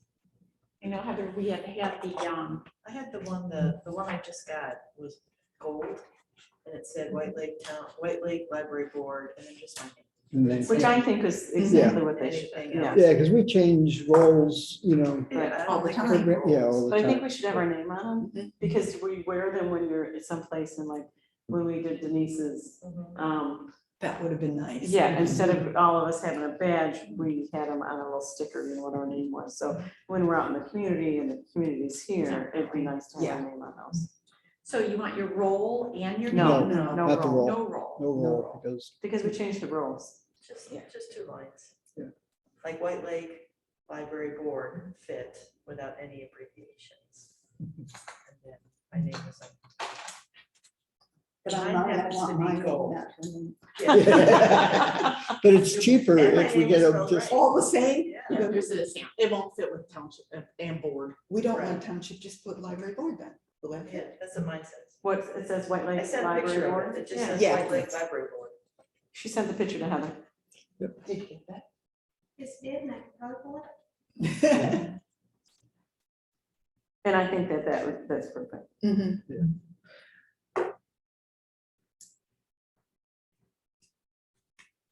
Okay, and then also your library board email is now on the website. And any emails that come through are forwarded To Rich. Rich, Yeah. okay. You can find it on the website, whitelakeLibrary.org, under About Us, Library Board, and the email's right there. So Rich, are you gonna give us a report then on, in the president's report if we have people that send us an email? Yeah. Okay. Okay, thanks. Have you guys seen all the chatter on White Lake Happenings about how we are horrible at managing our money, and we have a history of that, and that's why we're asking for the millage? I so wanted to write something back, but I didn't. So, And but, our, and it persists. It wasn't just like a Right. one-time Mhm. thing. which is really unfortunate, because as our auditor just said. I know, I Excellent just job. wanted to say we should, come to the library, read our report, because we're doing a good job and we have a balance. And Mhm. But yeah, I've seen, it's not just one person. It's a lot of people chime on. Some of them I recognize as people who did not want the library. Of course. And other people, I don't know who they are. And my husband reads them to me and he goes, "Oh, can I read something back?" I said, "No, Right, no, you're not gonna win that fight, but it is out there." And I which don't is know if really we want to- unfortunate, because my son has read me many too, and they're so inaccurate. They're I'm horrible. just like, what township do they live in? Because Yeah. this is not the way our library is being run. And it is about, that we need more money because we spent too much money on the building, which we Yeah. underspent. And we did the board that was here at that time did an unbelievably fantastic job keeping, on budget and not going over budget.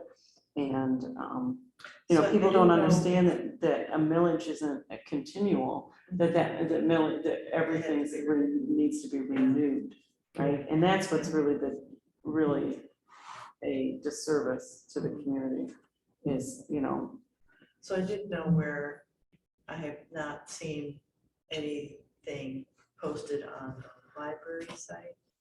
Really, I know we can't do a lot because of everything, but you can present facts. And do we want to present facts on our library site and also on the White Lake Happening site? Can we do that? We probably could just do a fact sheet there But was an then- there is an FAQ on the website. on our website. On our website about But I'm the talking millage. about Facebook where people are talking about it. Can we do that on our Facebook page? Can we do it do we want to do it on the White Lake Happenings page? Do we have a Facebook presence for the millage, which I thought And that on was one of the things Instagram? we were gonna do? So I have a list of everything that's being Okay, accomplished, so okay, I can get that to you. good, thank you. Okay. So I want to make sure you were aware. I'm sure you were already. So grounds, just to keep you updated on that, I have a walkthrough. I got a phone call, it's actually gonna be on Friday with Ventures Landscaping. I can double check that for you before I leave. Because I was the contact for that. Okay, And if you want me to be there, I've If you- only got, if you want. I've got one thing on my agenda on Friday. Yeah, so hopefully So we hopefully can it's work later in the I wanna say afternoon. it's like 11. Well, if it's That short, should work. that would work, if it's short. They're coming because there's some items that didn't make it through the winter, and so This is for. could be in a plants and warranty. stuff? Okay. all right. Yeah. Yeah, unfortunately, our little Japanese maple Oh, the one by the door. Yeah, okay. didn't make it. So wanted to check that out. out for replacement. And yeah, just let her know, because we could always move this a little bit. Right. Mhm. Alright. We have a meeting on Friday. I had a meeting with, to go over a little bit of the potential snow removal quote, which is, that's gonna be under new business. I will go back to that, so just give me just a second on that one. Contenders has been coming to fertilize, Progressive Sprinklers did the repairs, the patio furniture. Yes.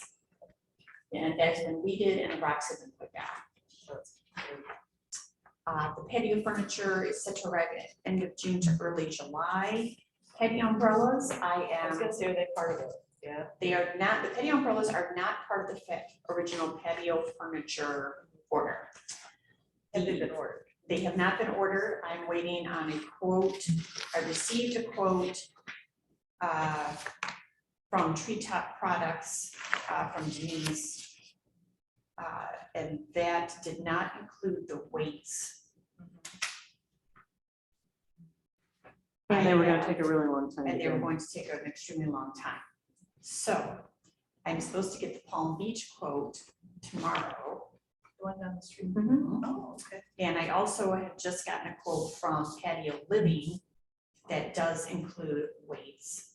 But again, that's not, I cannot get them into, I'm hoping Palm Beach can get them here sooner because I'm not gonna be able to get them in until end of July, early August. Okay. I don't know what it is with umbrellas, but if I just see Excellent. another umbrella, I don't know what I'm gonna say Well, about it'd be it. really nice if the Palm Beach was, you know, a good quote. It'd just be great It would be to, Well, they're you buy close to- local, right? Yeah. If you need any help with that, let me know, because it's kind of like wrapping up the last. Yes. Yeah, and I really like to get it in because I have some really fun ideas once we get all of those tables in. I know people are gonna really enjoy it, so. Drive up window update, the window has arrived at Daniel's Glass. It's fantastic. It was supposed to Yay! take so much longer. Yeah. Oh my gosh, that's just wonderful. It was in. So the next step is to schedule the installation. I have been in talks with Bill Butka. And so I have been in talks with him and that's going well. And so we're just going to pick a date. I need to pick a date that is, I want it to be a little bit far enough out because we are going to have to make sure that people understand that they're not gonna be able to drive out. They're gonna have to come into the return their materials. I just want to give our patrons plenty of time to understand that Can we It's not do gonna that be as part of possible. curbside? for him to come out and pick the stuff up. Just a thought. Yeah, I'd have to see staffing wise. I can talk with Kim, see staffing wise if we can do that. Because a lot of people, I can see that we're gonna have a little bit of a problem, because a lot of people drop things off They when the do. library's not open, Yeah. right? Yeah. Yeah, So, you know, so that's something. It would be probably a Saturday through the following Sunday, maybe sooner. so Well, a we full could week. forgive Oh, any fines. Absolutely. yeah, oh, Yes. really? Maybe So, just so a they no think that trouble. they can have that install and back open to the public and even with all the change in the brick and everything, in a week. Yep. If that's the case, it's pretty amazing and commendable.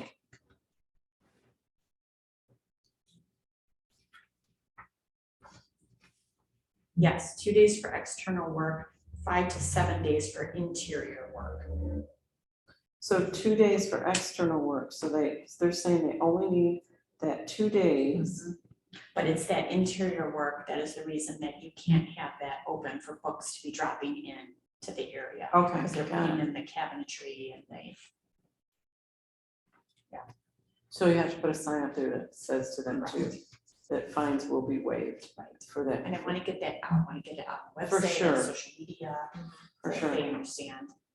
So maybe later in August, maybe September, just after September, September maybe, just to give them enough time so Mhm. that they Yeah, we want, understand that. yeah, and I think it's important to have it before the cold weather, so. Yeah.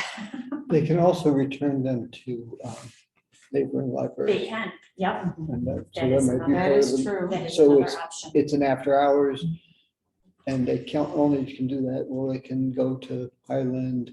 Does Rutherford have they're probably our closest number. It No, depends on where you live. Commerce or Highland? I live closer to the Highland Library. Do them Not the closer to same Highland. computer system. They're not, Then it's a possible 2-week delay of the item getting discharged. so it's Rutherford or. Commerce is like literally 5 minutes Yeah. from this building, Yeah, not from where people live, from this building, it's 5 minutes. It's not West Acres? Mm-mm. No. Mm-mm. Commerce is, Commerce is at Commerce and Commerce. Commerce. Commerce, South Commerce. Commerce is corner. No, Commerce and Commerce. that's the other It's Commerce. West Express. Acres is at, West Acres is at Commerce and. By buyers. Willow? It's. So it's Carroll right Lake across from Road, 7-Eleven. Commerce, South Commerce.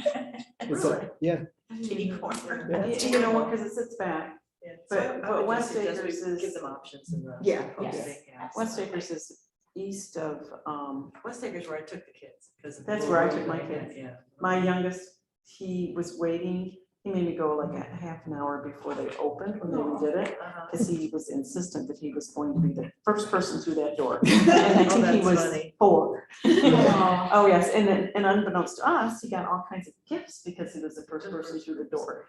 And balloons and all kinds of toys and trinkets and yes, and he still loves the library. That's good. Yeah, it was a great, they did a wonderful job when they went to that small library. So, okay, I'm very excited that we're gonna get this drive-up window. I think it'll make a huge difference and we will be able to just continue curbside, and I think it's important for our I staff. do too. Mhm. Yeah. Did his quote come in close to our 50,000? Yes, Okay. Good, actually, good, good, good. yep. Yep, just under. Okay. Good. Fabulous. Okay, so the next one I just want to update you on was our Visionware self-checks that we're doing. We did meet with Visionware. Amy, Kim, and I met with them. And just kind of I wanted to chance myself, just coming new to this, to look at it. What do we really need? What does staff need? What do patrons need? And so we did receive a new quote that is actually lower than the original quote. And so we're going to get in the queue of service to get that done. So just to give you an update on that, that includes 2 RFID reader desk pads, which will be helpful Nice. in circulation. So they won't have to key things in and just, go right We over. don't have to read RFID tags. Yeah. We're using the same tags. Yep. Okay. we As well. used to have that in the old library. The desk, didn't we have that? Yeah, We're down to 1. no, Okay, Windows 10 killed everything. oh, yeah. okay. It'll also provide us 2 in the back to help with, adding things to the system. That makes And sense. then our Really other, process everything. yeah, and our other one that's on its last leg. Knock on wood real quick. That one, and then one over by the youth area. Over there. Okay. Yeah, youth area. Third one, yeah. Yep. And then the software, so, yep, so we were happy about that.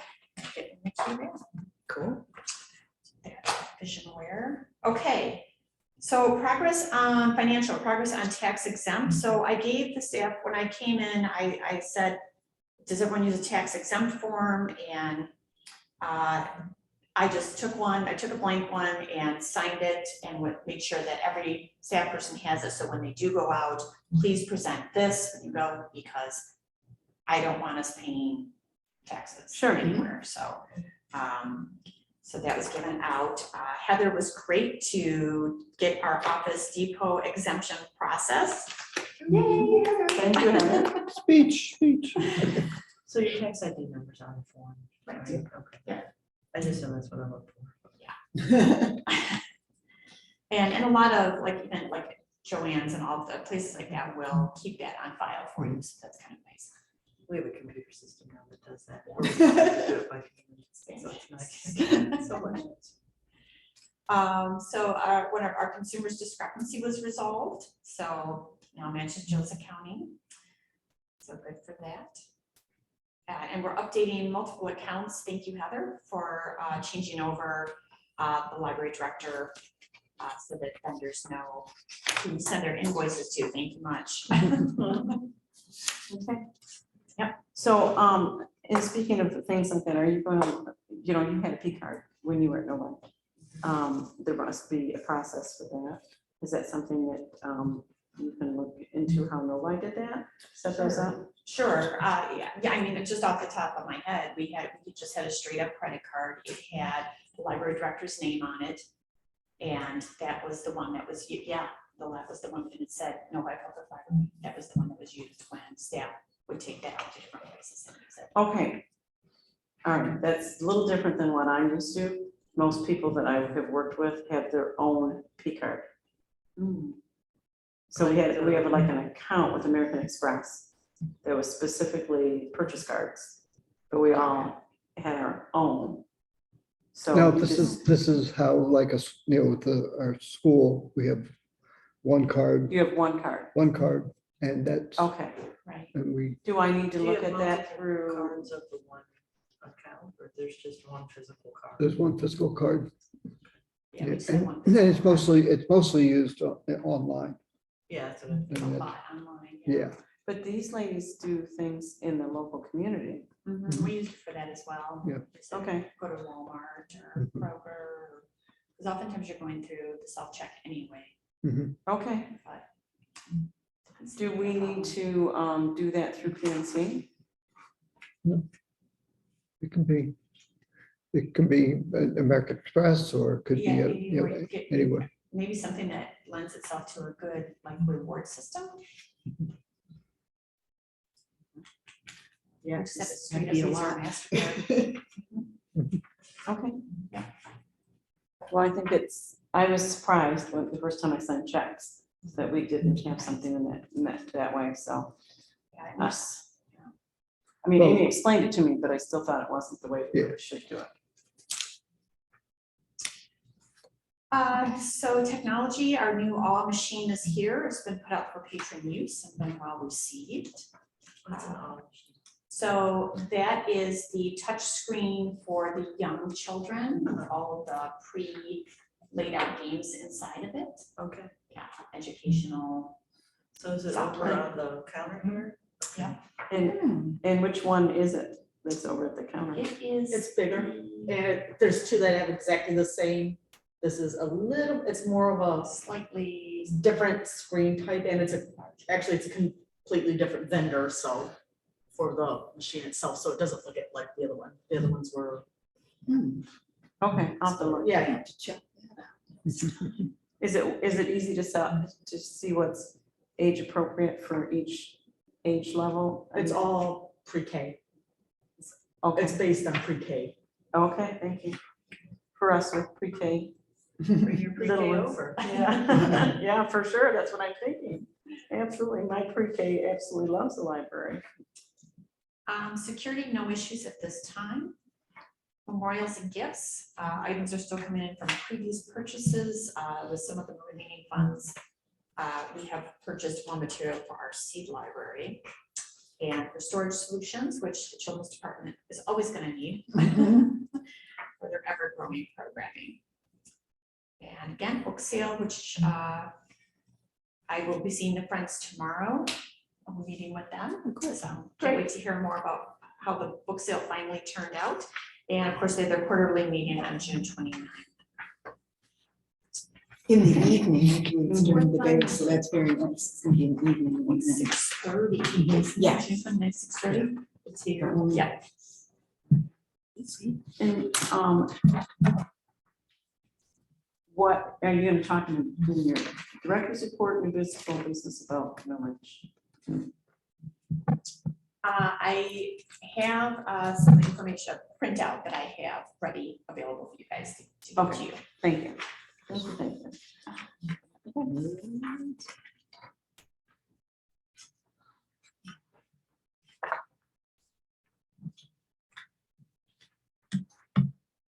So that's the end of the That is director's the end. report. That's all I Thank have to you. report. So on to new business. Parking lot seal coating quotes.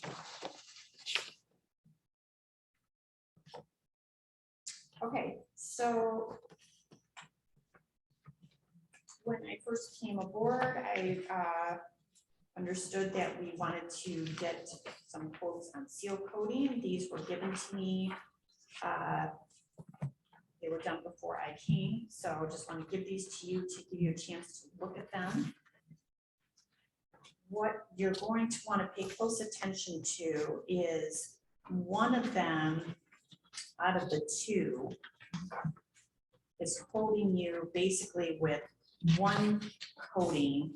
The other two are giving you two coatings. The one that's giving you one coating is stating that it would be extra for a second coat. So the other two are each two coats. Okay, We have to add those two, like, second coats. so we've got 3 quotes. Yeah. Right? Okay.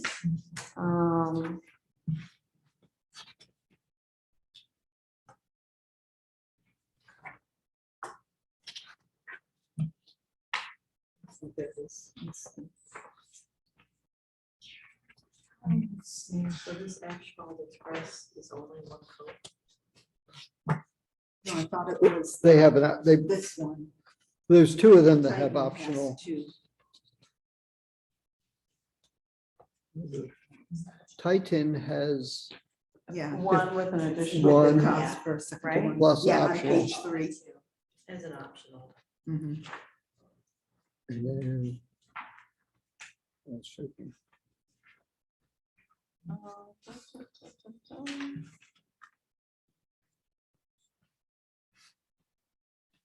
Have we used any of these previously in the old, well, we We probably didn't do didn't, we never did those. it. For the old building, Yeah. it was all done by the township? We didn't. It own the was real- parking lot. Yeah, we- Okay, thank They you. own Yeah. the parking lot. and they, Maintain. yeah, So we don't know who maintained did it, it yeah. for them?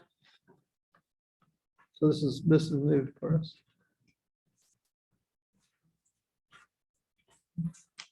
Okay.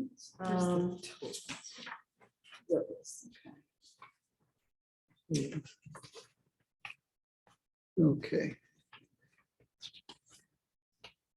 A second coat sounds like a good idea. For sure. So that's eliminating one of them, right? Well, They- no, they they offer a provide the second. price, so they all provide the price for the. Mhm. Am I missing something in one of them? Okay.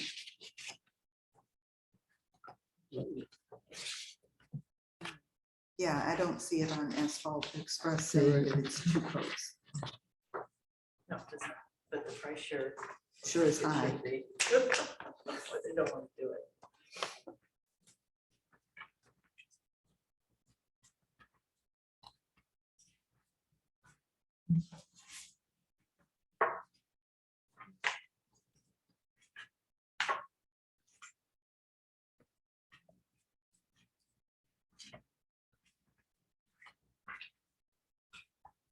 Get referrals from either A&R or Titan. Yeah, these did come, these came to me as is, so not at all. Okay, yeah, so the Asphalt Express, it looks like it's not saying 2 coats. Mhm. No. Well, it's not even saying Doesn't 1 have coat. very much information. Yeah,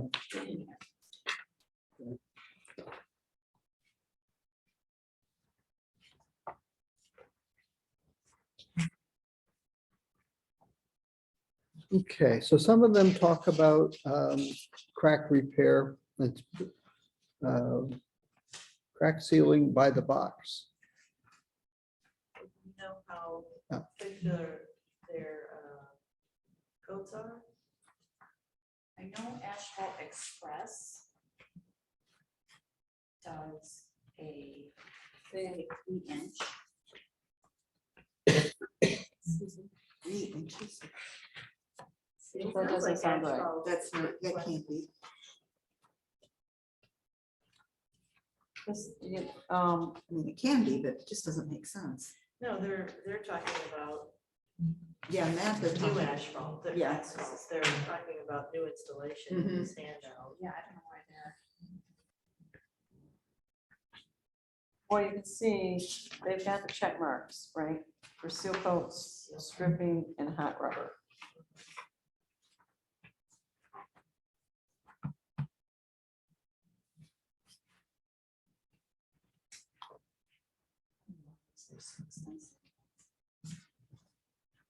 That's why you need to talk to him. You're way out.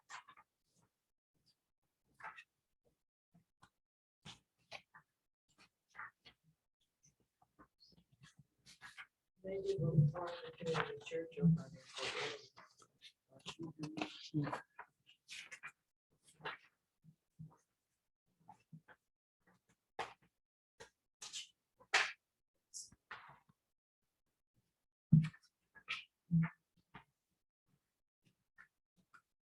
So are they gonna come in and make a presentation, or are you just gonna call them and say, I wanna make sure I've got apples to apples? Yes, I want to get some feedback from all of you. So, you know, what, are you looking for anything more than this? Do you definitely want 2 codes? Is there Definitely anything? want 2 codes. Okay. Just, Do it we agree on that? seems like for Yeah. a commercial as opposed to a driveway. Yeah. Yeah, is it an oil-based or latex coat?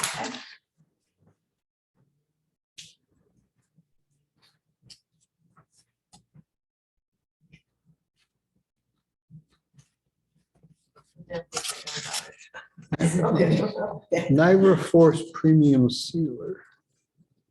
So they list the name of what the, it looks like that might be clickable. Mhm. I know what it says in here, but will we have to close? Just make it a quicker process. I'm hoping they can maybe do it on, This says a weekday and a weekend mix. yeah, The other ones say weekdays. so I'm hoping we can get part of it done on a Sunday. Or maybe they can get part of it done and then allow for parking maybe on Yeah. so that's- that area, yeah. Do you want anybody on the board to be involved in this process? It's necessary. I think so. Okay, yeah, I can get it done. Without from Mason, but I'm thinking, you know, I know a couple other commercial places in the area that do this often, and I wonder who they use. Yeah. You know, perhaps what they've done at the township, you know, you might understand what they have used in the past. I also would ask if there's, when we did my mom and dad's house, they had a big part at the top of the driveway that was alligator, which was like, it just looked like you'd left something out to dry too long and it was cracked. They didn't fix that at all. And Which my this- mom thought that would be fixed. Right. And I just noticed that A&R seal coating says it does not include alligator Alligator, areas. right. I don't know if that's common. I don't know if, I you know, think I that don't even know if is- we have alligator areas. out I there. think that haven't is looked. because once it's alligator, Uh-huh, then it's time for like a new level a whole, code. a whole new driveway, when it gets real alligator. Okay. So I I don't even could know be if we wrong, have but that out that's there. what, Let me take a ours look. was too far gone. Let We me got a new walk around. driveway. Yeah. But I do remember that she being very upset that it wasn't fixed and really not realizing it wasn't going to be fixed. Mhm. Okay. So, Yeah, we need to know if we have that or not. yeah, Which I wouldn't think, don't that's a think we do. very new Right. parking lot. yeah. I'll do a walk around with Nate. Mhm. He's pretty good at letting me know about this. So do you have in talking with Nate already, do you have a preference or do you have a recommendation? Probably wouldn't discuss that right now. Yeah, I don't have anything right now. I just, So people will keep their bids competitive. I just wanted to get some feedback, see what everyone thought, and then go from there. So one thing I know is that you can do latex or oil. I don't even know. if This one has one's a better latex. benefits out there. Which This one? one's latex. Is that tight? They say? It says. Yeah, I don't know what gem seal is. A&R is using gem seal. That sounds like that's a latex. Doesn't that just sound? Sounds like it's gonna shine. I know that I read it, oh, here, yeah, the additive, number 9. So the other thing, the crack sealing, sort of how much of These that, two are very close and this one's like. Right. Yeah. similar. Right. Unless they're doing something phenomenal, but the other guys aren't doing. Well, actually, It this looks like one, they finally checked. if you look at page 5 of this one, compared to this one, I mean, this one's out of the ballpark. But if you look at page 5 of this and compare it to this, it's, yes. This is more thorough about exactly what's going to happen. Yeah.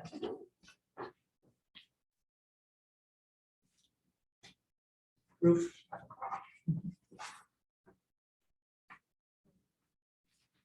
Okay, So you're gonna move forward, talk to them, get more explanation.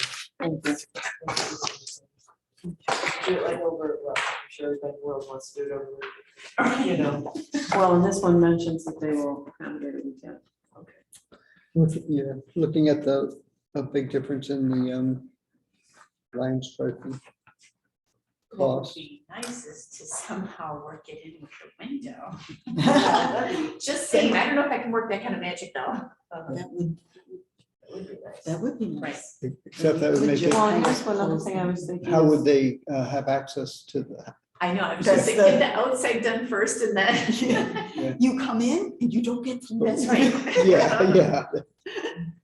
Besides Veterans Day, do we have any other holidays, federal holidays, that wouldn't affect somebody like this in a business that, but was gonna affect the library? That we could see if we could get them to do it like on a Sunday and Monday, right? All we have weather-wise is Labor Day. Yeah. Right. And they probably won't be working Yeah, either. that's Yeah. there. Okay. Fourth of July, I guess that's in the middle of the week though.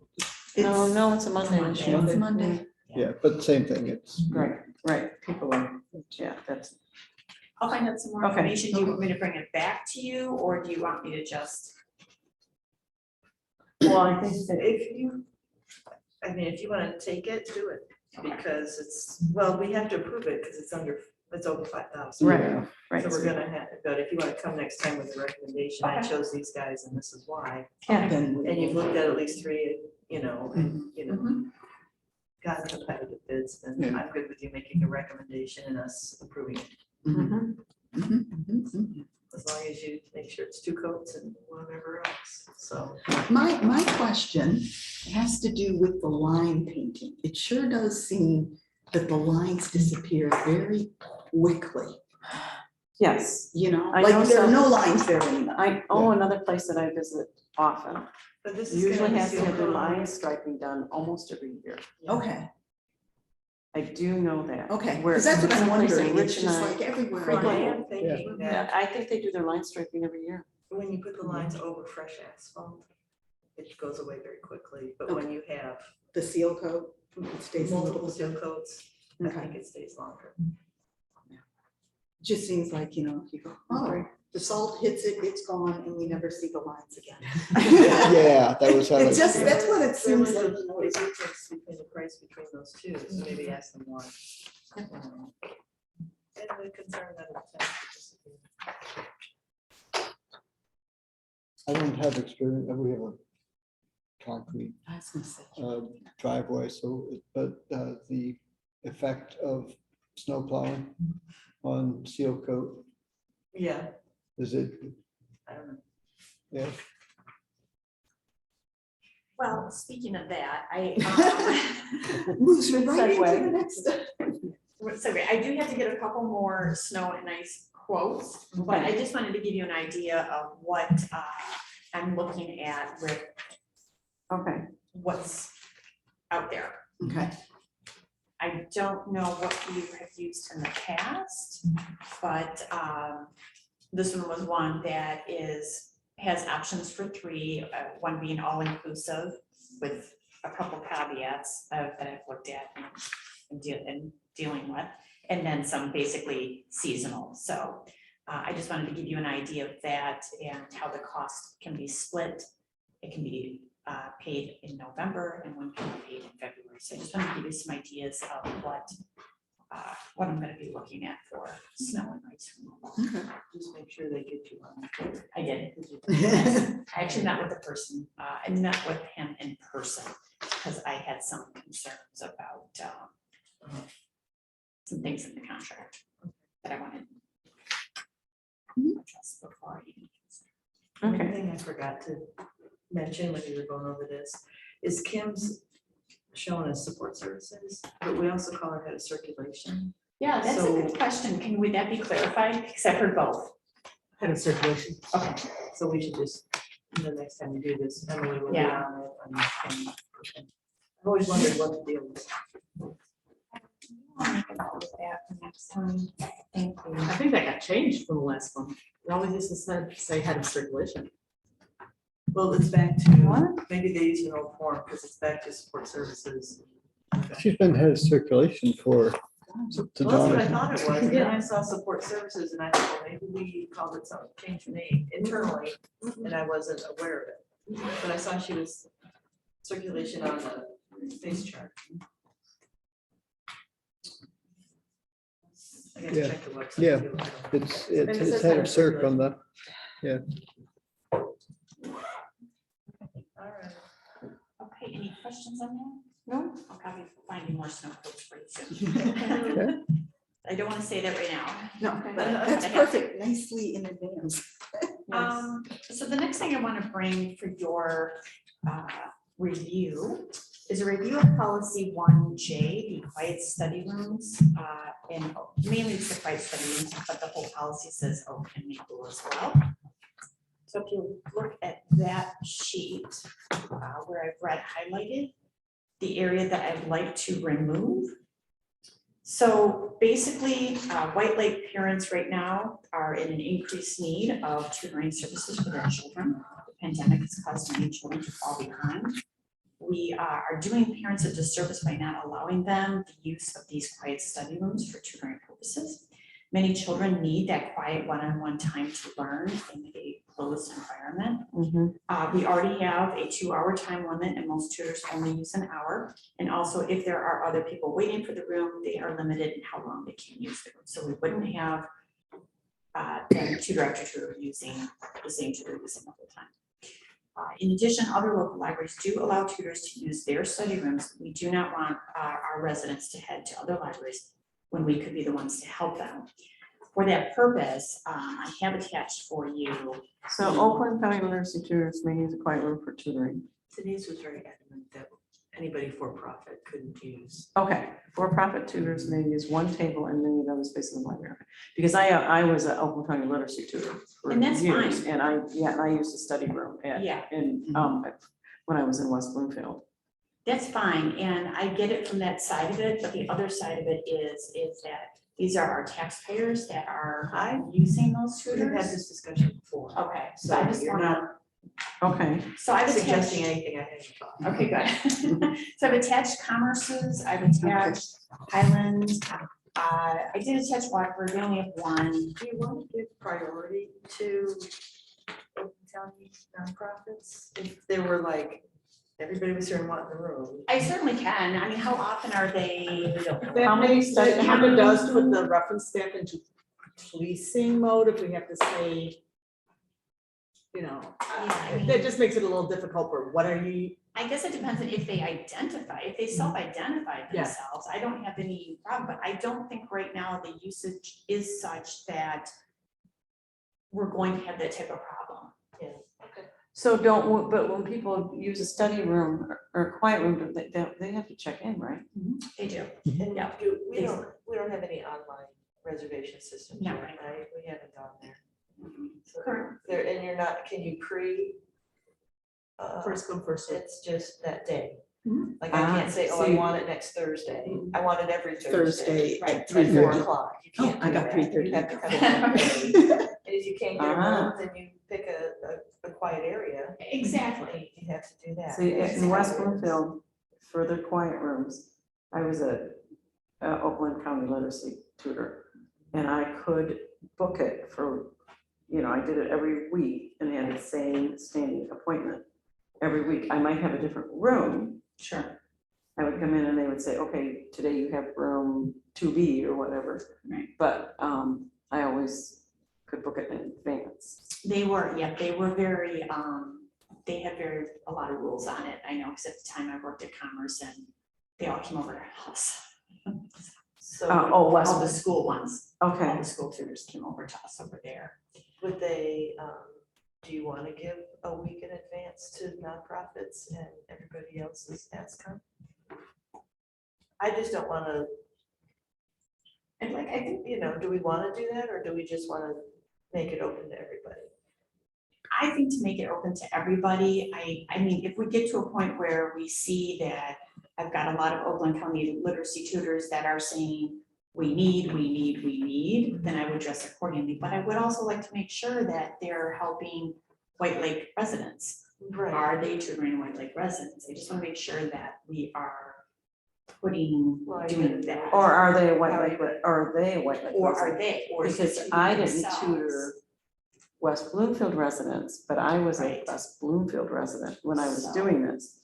And so I would use the West Bloomfield, actually, sometimes because one of my students that I was teaching to read to the first grade as an adult, he worked in Troy. I would use the Troy library, but he worked there. Neither one of us lived there. Are they, you have to show your library card, either I the don't- tutor. You or just the- give us your first name and we write it down and what time you're checking in, so we can. That's it. That's it. So have the, So how do we Study know rooms, have somebody's they using been it for packed? profit? outside of Well, like, I'm not caring about that aspect of it. Okay, I You just just want want to it- make sure that But we our, want it to be used by our patrons correct, first, right? yeah. So if I have a mom or a dad who's a White Lake resident and their child is struggling and they want a tutor and they choose to come here, okay. yeah, I want that. There have been complaints on this before. Okay, Yeah, and there have been a few issues in administering the policy with people who aren't here anymore, okay, not in agreement with okay. where we were. So Just- I just want to make sure somebody over in Holly isn't coming down here to do other students.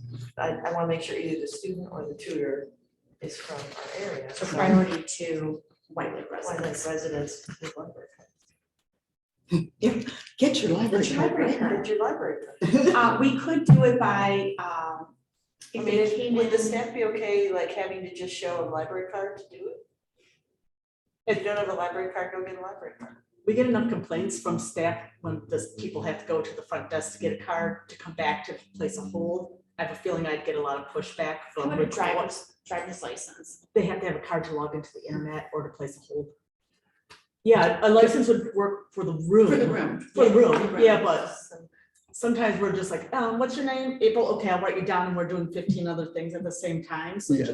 I mean, And that's she said- today's staffing. She said the rooms haven't been, They haven't been packed. If there's So no right power, now, when there's the room. tornado went through, they were packed. We had to open this for quiet study. That's very minimal exceptions. I would We think have had to- finals and stuff, but And when we spoke about it, we do tell people, hey, it's been really busy today. You might be limited to, but we never ask where they're from or what they're doing when it's just, we have a lot of people that come into work because they're in White Lake. They don't live here. Well, I don't want people who are working taking up study rooms when there are students who need them. But, Well, and but that's I don't what, know if you it's, know, we don't know at the desk if they're a student, if they're a worker, if they're just a Mm-hmm. mom who's, I have people who come in just to read in the quiet studies because they have an hour of quiet time. So we never ask I- what they're I've doing seen in the that. study. Yeah, and people use those, I ran into somebody here when I was here on Saturday that was using it for a completely different program. It was a person that was meeting with a potential Eagle Scout candidate. And he For an was, interview kind of thing. it was, they were actually finalizing the paperwork for this person to be an Eagle Scout. Oh, wow. And yeah, and they usually meet at the Commerce Library. And they young man lives here in White Lake, but the person that set it up, and Rich and I know that it's through this troop that we know well. And he said, let's go to the White Lake Library. And then as he drove to the Commerce Library, he said, that isn't what I told this person. But that's another use of our quiet rooms that I think is appropriate, right?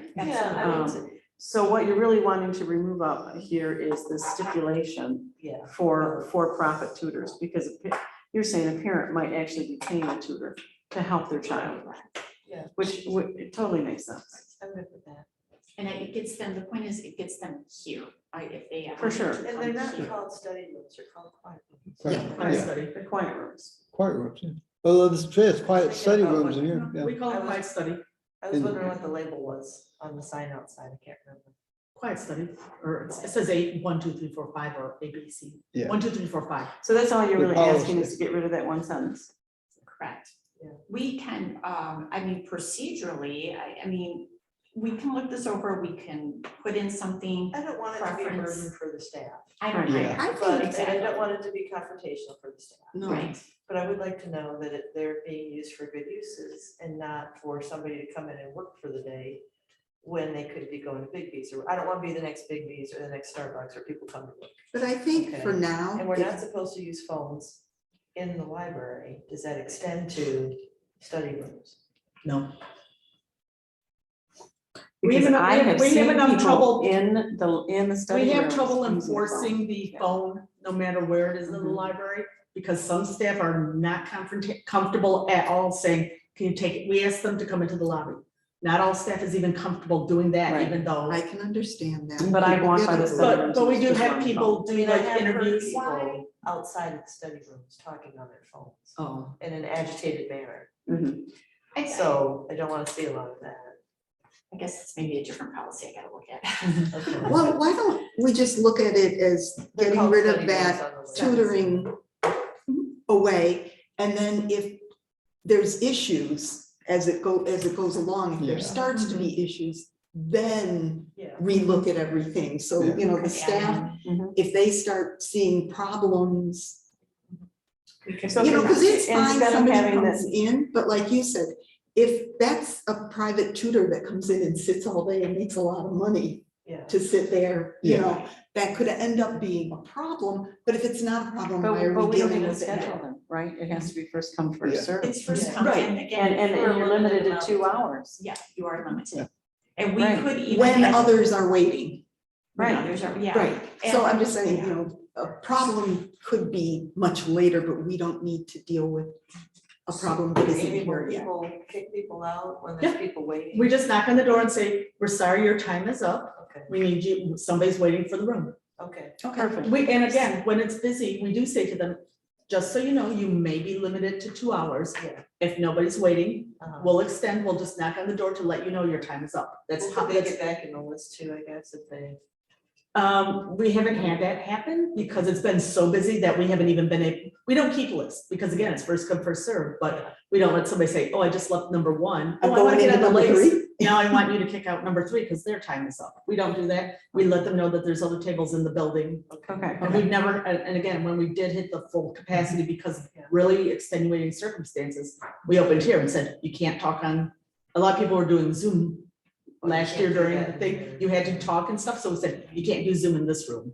Okay. You can't tutor in this room because this is a quiet study with 20 tables set up for a quiet study because I got you. people didn't have electricity, they needed Wi-Fi Yeah, plugs, and so this was a true quiet study. okay. So April, instead of this one that you have highlighted, couldn't we, and it says, because the first one says typical use of quiet study rooms for individuals, 2 to 3 person group study. You could say comma, tutoring or committee work at the first, on the first one, and just eliminate that. Yep. Right?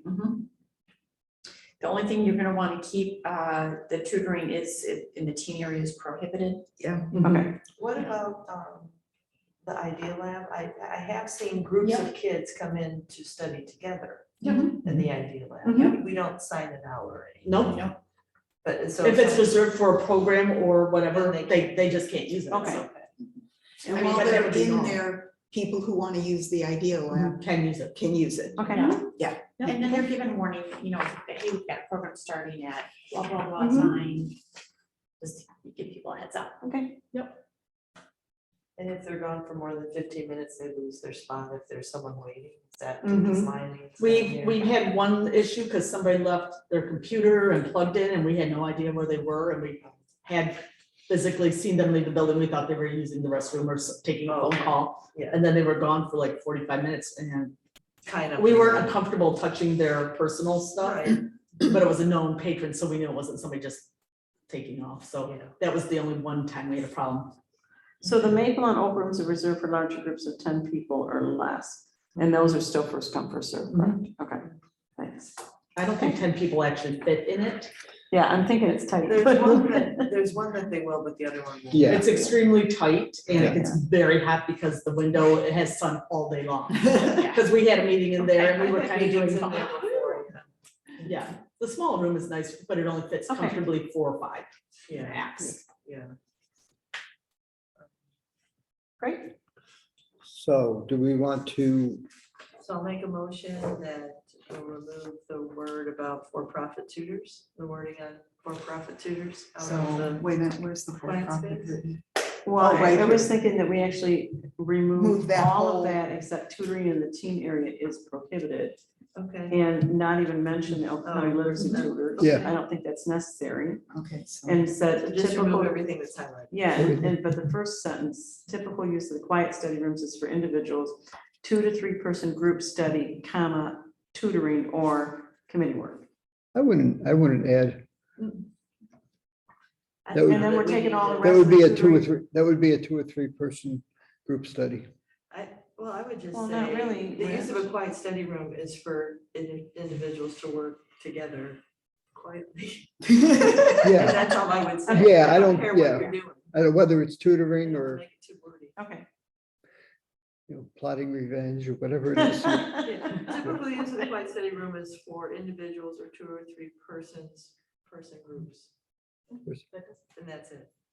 So Yeah, cut out Yeah. study or committee work? yeah, and not even mention tutoring in it. And then just say the Maple and Maples Oak for rooms are larger reserved for groups. larger groups of 10 people or less. Which is So, questionable, Do but- we need to have this tutoring in the teen area is prohibited, or does it? Yes. That has to Does it stay. need It to needs- say it needs to be something someplace. different, though? Yeah, It could just be there as a bullet item. Okay, I just leave it as a Maybe you standalone could move paragraph. it- Maybe we move individuals must sign up above it. And a 2-hour limit is above it. And just say the activities shouldn't You could- be bad and that teen tutoring is, move teen tutoring down there.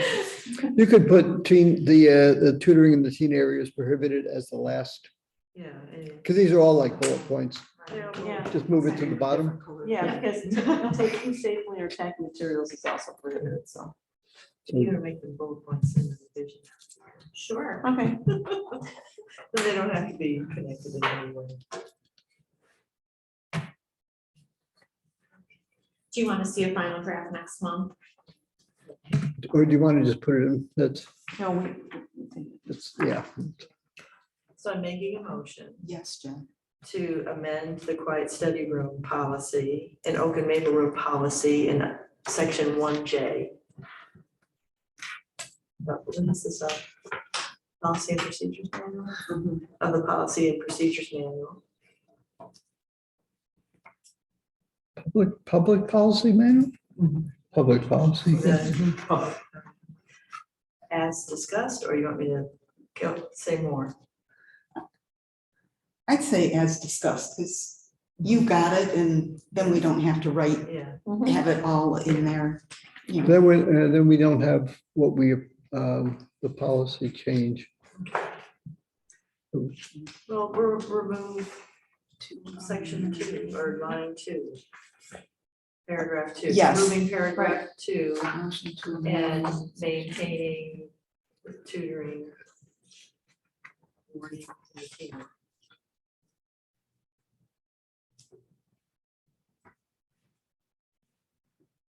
are we good, April? Yes. Thank you. Thank you. So that was a motion. Do we have a second?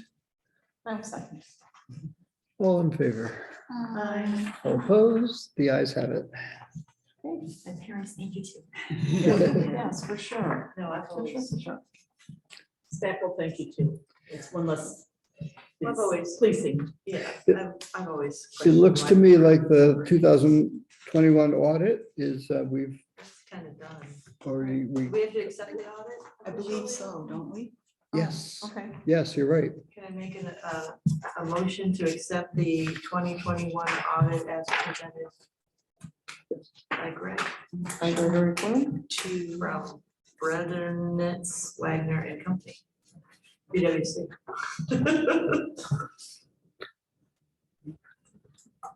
Do we have a second? I will second. All in favor? It's my job. Yeah. All opposed? I can't make it, I can't do it. The ayes have it. Okay, and well, in keeping with policy that we've established tonight, I would like to make a motion to adjourn the meeting at, can never beat these. Is it close to 10? 9:27. Holy moly, 7. And I will second it. Oh, All- looky there, I don't All have to, opposed? I don't have to make any All in changes. favor? I oppose, I mean, I'm. Don't oppose. No, the other word. I'm trying- Yes, okay. So are there any? Can I stop the metrics rec- that you would Meeting adjourned. recommend Meeting, we yes. dump or add? Okay, let me see if I